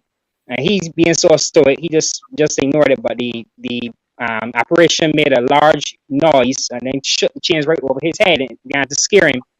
And then the apparition turned and left the room and went outside into the backyard and vanished. And the Theodorus put a few leaves there on the ground to mark the spot. And then the next morning, he had the magistrate dig the area where those leaves were. And I found a skeleton wrapped in chains of a man that was wrapped in chains. The skeleton was there wrapped in chains. So what he did is that he ordered that the corpse be given a proper burial. And from that time, the house had no more haunting going on. See? That's interesting. Sarah, I got to respond to something you said. I think I'm understanding you here. You said, yeah, but you had a lot of stuff happen before that trip that had you primed. I'll tell you this, if there's a positive and negative way of looking at that, unless I got you on here to clarify that. Yeah, a lot of stuff happened to me prior to that trip. Was I primed? I think perhaps spiritually primed to receive something. There was something that appeared to me and something that made itself known. There was more than that. There was the vision that happened at that same time. Now, if you're saying that in the negative way, that maybe my mind was creating something because I was primed by emotional things, that happens to people. I will tell you this. I don't believe, as far as I can remember, that I've ever had things present themselves to me because my mind is making it up because I'm in some emotional distress over something or stressed or well, and I would point out along with that, we're not seeing what you saw. You didn't see this at the time. We're seeing a photograph. No, something that was caught in a photograph. I didn't see it till 7 years later. So whether you were primed or not, we weren't primed, right? And it is there. It's definitely there. It's not a shadow. While it's small and a little fuzzy, if you blow that picture up, Sarah, and look at it, it's got all kinds of little bits of definition in it. It's not a shadow. Shadows don't reflect light. Yeah, it's reflecting light. It's reflecting light off the shoulder, the skin of the shoulder, and stuff like that. So, those and Sarah is presenting what skeptical thought will present us. There's nothing wrong. And there's nothing wrong with that. Thought. There's nothing wrong with scientific and skeptical thought. That's the way we decipher things. But these are the questions I ask myself. If you think, it's like I always tell people, I'm not a rube when it comes to this stuff. I've been this my whole life. Well, you're sort of a rube. Sort of a rube compared to 100-year-old. But all of this stuff it's stuff that we ask all those questions right away. What am I seeing? Who could that have been? Believe me, I looked for photos I had of John during that same hour and a half that we were walking around those ruins because I wanted to see how he was dressed, what he was wearing. And I knew in my head, but I wanted to see how the light hit it. I wanted to see if I caught him. Was he darkened in anything like that? Did the cuff of his shirt protrude from the cuff of his sleeve? Could he have been holding his arm out and in such a way that it looked tightened up against his wrist, and that was actually him? Is one of the details is that the flap of his pocket on his suit coat? Is there anything there? And then I look at his build.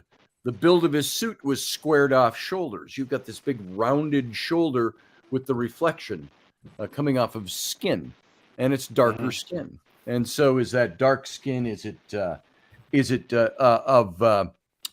what's the proper term? I was going to say Negroid race. Mulatto. Not mulatto. Well, it would be like you, Matthew. I would describe you as darker skinned, and so the sun's going to reflect differently off your dark skin than Dave. Yeah. Look at me.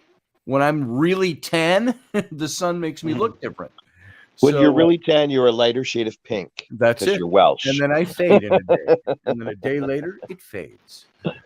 So she meant it in a spiritual sense. She said, you discussed that you had a vision prior to Egypt.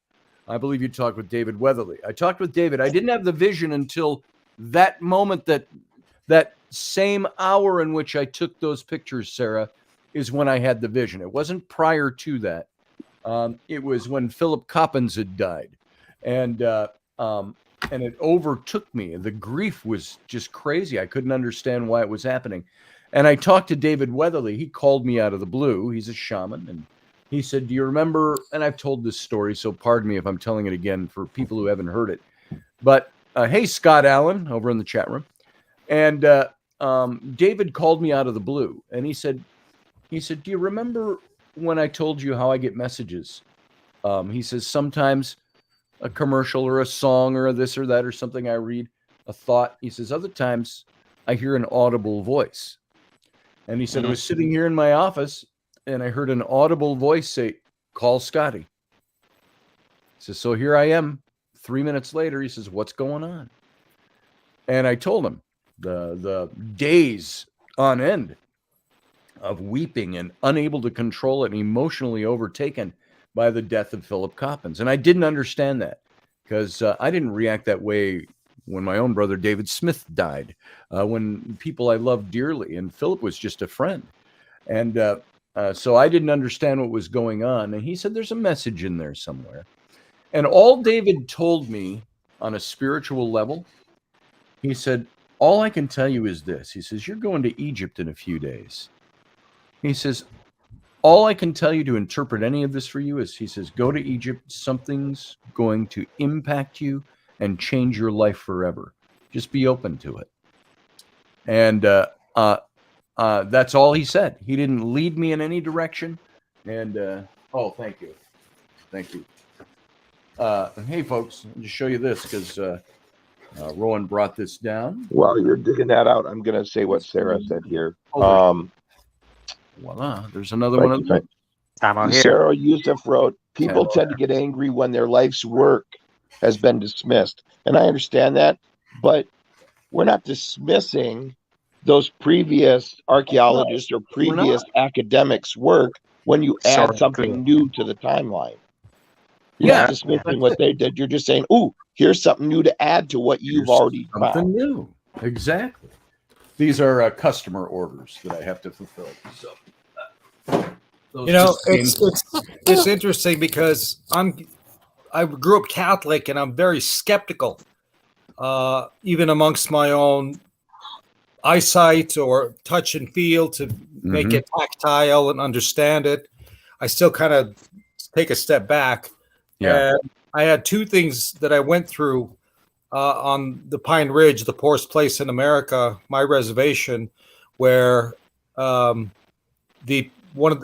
went to a Jesuit high school, so they're all black robes, and one of them was Father Callahan, and he Callahan, and he would always pull me out of class, and we'd sit and talk. And he just wanted to like pick my brain. That's cool. I don't know why, but he, out of everybody, he picked me. You were how old at this time? About 16. 16, 15. Okay. And so you were already walking a spiritual path. Something like that, maybe. He saw something. He was kind of a mystic in his own way. He used the native language in his mass, when he did mass. He brought the pipe in. He did things avant-garde that the bishops didn't like.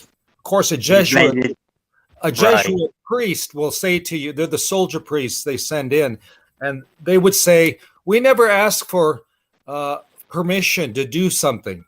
We ask for forgiveness. We go and do it and then ask for forgiveness. So that's the way they were kind of trained.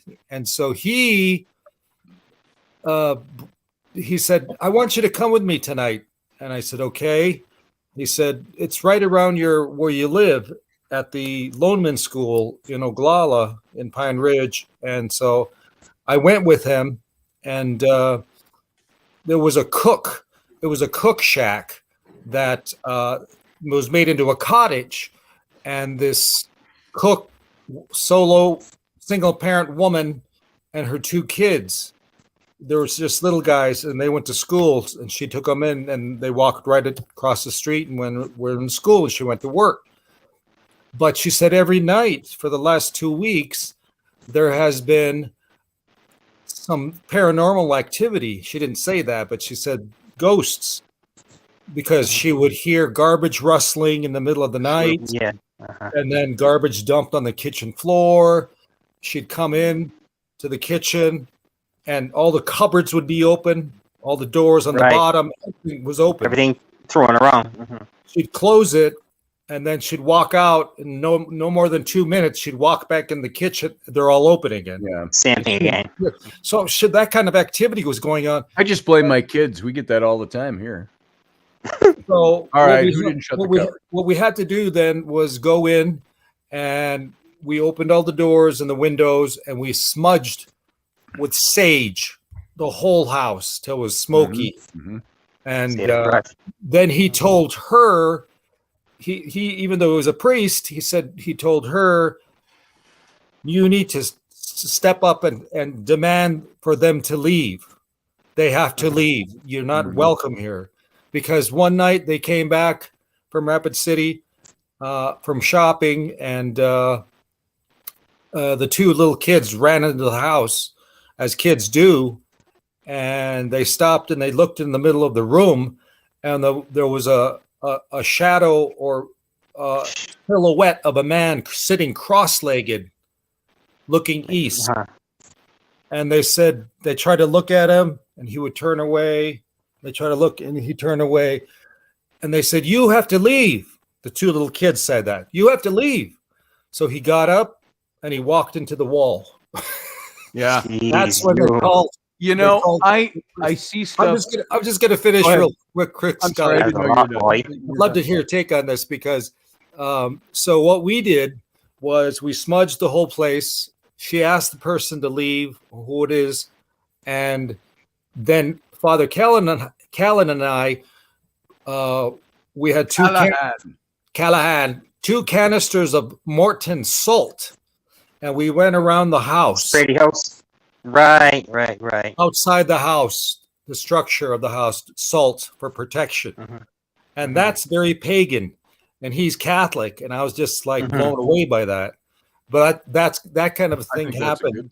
Truth is truth. Yeah, because I saw on Solved Mysteries where they had a house in Florida that was haunted as well too, and it had, like, when people go inside it, they had a strong depressive feeling to it, and so.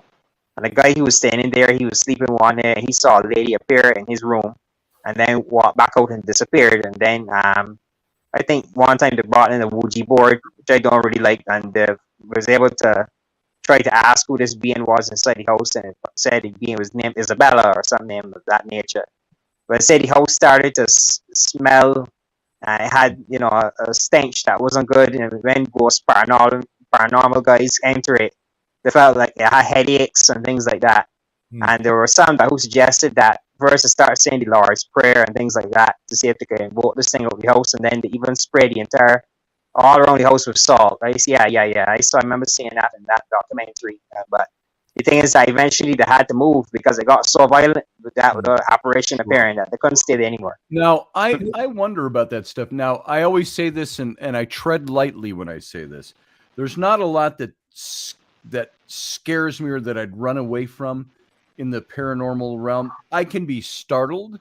I think I could be afeared of something if it showed up.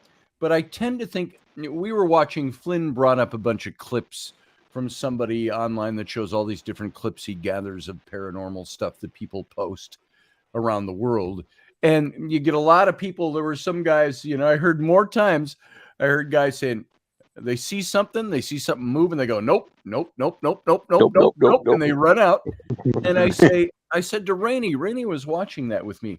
I said, now let me ask you, I could be startled if something, like if that chair over there just suddenly turned in a circle over in the room. Would I go, nope, and run out of the room? This is what we do. We investigate these things. That stuff would freak me out. But the shadow person stepping into the room, a shadow person stepping into the room, or seeing a full-bodied apparition. You walk into one of your rooms and there's a man standing in the room. Yeah. You do. I would say 9 times out of 10, I would be the kind of person. It's like when, the old story of Raini in the house and the drawers opening and shutting in the bathroom from 18 years ago. And I remember it happened to me that one sunny morning. I went back after having coffee, using the bathroom in the master bedroom several times in the morning, 2-3 times in the morning. I went back there about noon, and all the vanity drawers were open again. And they don't just slide open. But I looked and I stood there and I said, all right. I said, whoever is here doing this, I said, you don't have to go unless you're going to be here and try to scare my kids or wreak havoc of some kind, then you need to leave, and I'll make sure if you're involuntarily stay or won't leave, I'll make sure I find a way to oust you. So I said to Rainey when we're watching some of these clips, I said, now, Rainey, would you run from that? And she said, I might be a little scared, but she said, I probably wouldn't run away. And she's pretty ballsy about that stuff, my wife. And so I said, like with her, we were in agreement. I'd probably go, okay, I saw you move that. Why are you here? What do you want me to know? Now, the point I was going to make is this. The people that run from that, maybe rightfully so. It scares them. It's the unknown. Yeah, but also, if you go in loaded with the thought and you see these things where you go, I'm just as powerful. I'm just in a different realm. I'm not in the same dimension. Mm-hmm. I have power to say to you, knock it off. Now, does that mean there isn't a spirit that can't have a dish fly out of a cabinet and slice open my head? No, it doesn't mean that.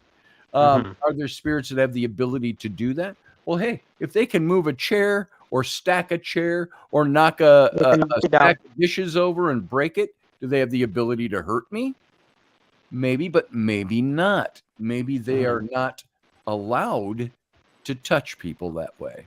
They're not allowed to inflict damage or pain or injury. We don't know exactly who's governing all of that, unless, from a faith perspective, you say, I know. But I would say we have the power to say, it's like Dave, when we were down at the Sauk Center at the Palmer House. Yep. And in the door room down there, and we got this spirit going, fuck yo, and all of this coming over the saying that to us on EVPs. I remember I said outright, and Dave was right there with me, and we're with a bunch of people, and I say, okay, you just said that to me, or you called me a name, or you said fuck off, something like that. And I would say, who do you think you are? What right do you possess to tell me that? Do you own this establishment? Are you here? What is it? And what did the answer come back? Came back, Lutheran. I'm Lutheran. and it was kind of sheepish sounding, and we all laughed. And we said, we're not laughing at you. We're just laughing because there's either you've got a great sense of humor or you're somebody else or what. But most have sense of humors. One other thing before you start that, Dave. When we were doing the little barbershop, Carl's Barbershop in New Richmond with Rocky and Rainey and a couple of other people there. I don't remember who all was with us. It might have just been Rocky, Rainey, and me, and then Carl and his daughter. But we've got in the old barber chair, we've got some kind of little instrument set up, and we have the spirit box going. And I'll say, my wife, Rainey, is here, and she wants to ask you some questions.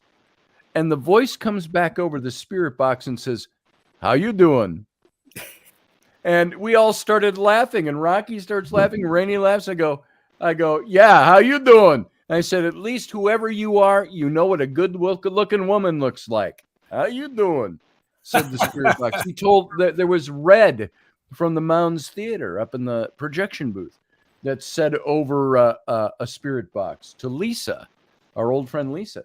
We were investigating there, and he calls her sexy. He says, good looking, sexy, things like that. And she was laughing and kind of blushing even. And we thought that was and we were going, hey, Red, at least you got good taste. And so, yeah, that stuff happens. So sorry, Dave, go ahead. Go ahead, Dave. Okay, so at the Palmer House, also, while Seth was saying all the nasty stuff to us, just prior to that, Lisa was standing in front of the camera. I was behind the camera, and her ponytail yanked out straight behind her and literally pulled her off her feet backwards. Yeah, not to the floor. Somebody grabbed a hold of her tail and just yanked it. Nobody else in the shot. She was at the back of the group of people that we were filming, and she was getting whispers in her ear. Earlier that same evening when they were in a different part of the downstairs, these old stone basements from the 1800s. of this big old hotel. And she had somebody whisper, a man's voice whisper in her ear, say, "Fucking bitch." You know, get out. Oh yeah, they were calling her whore like and all this stuff, and all the women were like, "What's going on?" And they were all in front of the camera, and they were saying, "Do they remind you of the girls that used to work upstairs?" No, and then all these questions, and it dawned on me why these girls were being abused this way, and I'm the director, and I'm trying to keep my mouth shut, and they're not asking the right question. I finally just spoke up and said, "Seth, are you calling them whores because they're wearing pants?" And the voice came back, "Of course." And they all looked at me, and I said, 1800s, women would not be walking around in public wearing jeans. Yeah. They just wouldn't. It's interesting. I find that interesting, just everything you're saying, all of you, with that house blessing we did. Yes. That, the name of that school was called Lone Man. Lone Man. And I come to find out the history of Lone Man was somebody from my tribe up northern Sioux. That Hukbapa man was dating a southern Sioux woman who was Oglala Sioux. And he was making trips back and forth. Well, one of the trips he left her, he was killed. Murdered by another tribe. Rick Raw, whoever, doesn't matter. But he came back to where she lived, and that's where that school was. And that was him. And they named this school after very interesting Lone Man. The Lone Man. Oh, interesting. The Lone Man. Right. So now I hate to say, but on that note, it's 11:20, and I've got to get out of here. I've got to take Rowan somewhere, and she's waiting on me, and everybody else is gone at the hockey games. And so, man, what a fun time this morning. I appreciate everybody who's been here. Yeah. And Matthew, good to see you. Thanks for participating. I'm glad we finally got you in here. Thank you, Matt. So, goodbye now. And Uncle Dave, good to see you, brother. I will talk to you again soon. Live long and prosper. Misu, good to see you. Live long and prosper. And I'll talk to you soon. And everybody else, I want to thank you for being here today. We ran 21, 22 minutes over, so I'm cutting this off rather quickly here today. But I want to invite you back Monday, Wednesday, and Friday. We do the Intrepid radio program right here at 9 p.m. Central, 10 p.m. Eastern. And right immediately following the radio show, we stay on the YouTube channel, and we do the Captain's Cabin and a little bit of the after show. Sometimes we go 10 minutes, sometimes we go an hour or more. So you're welcome to sit in on that. And then Tuesday, of course, Tuesdays at 4 p.m. Central, 5 p.m. Eastern, we have Robertson with Wendy Robertson and I. This will be, I think, the 11th week of our show. And so come on in and join us when you can. It's afternoon drive time, we like to call it. But in the meantime, I want to say good day to everybody. You have a fun time. And I'm going to give you a little, another little primer of the Captain's Cabin as we go out. So live long and prosper.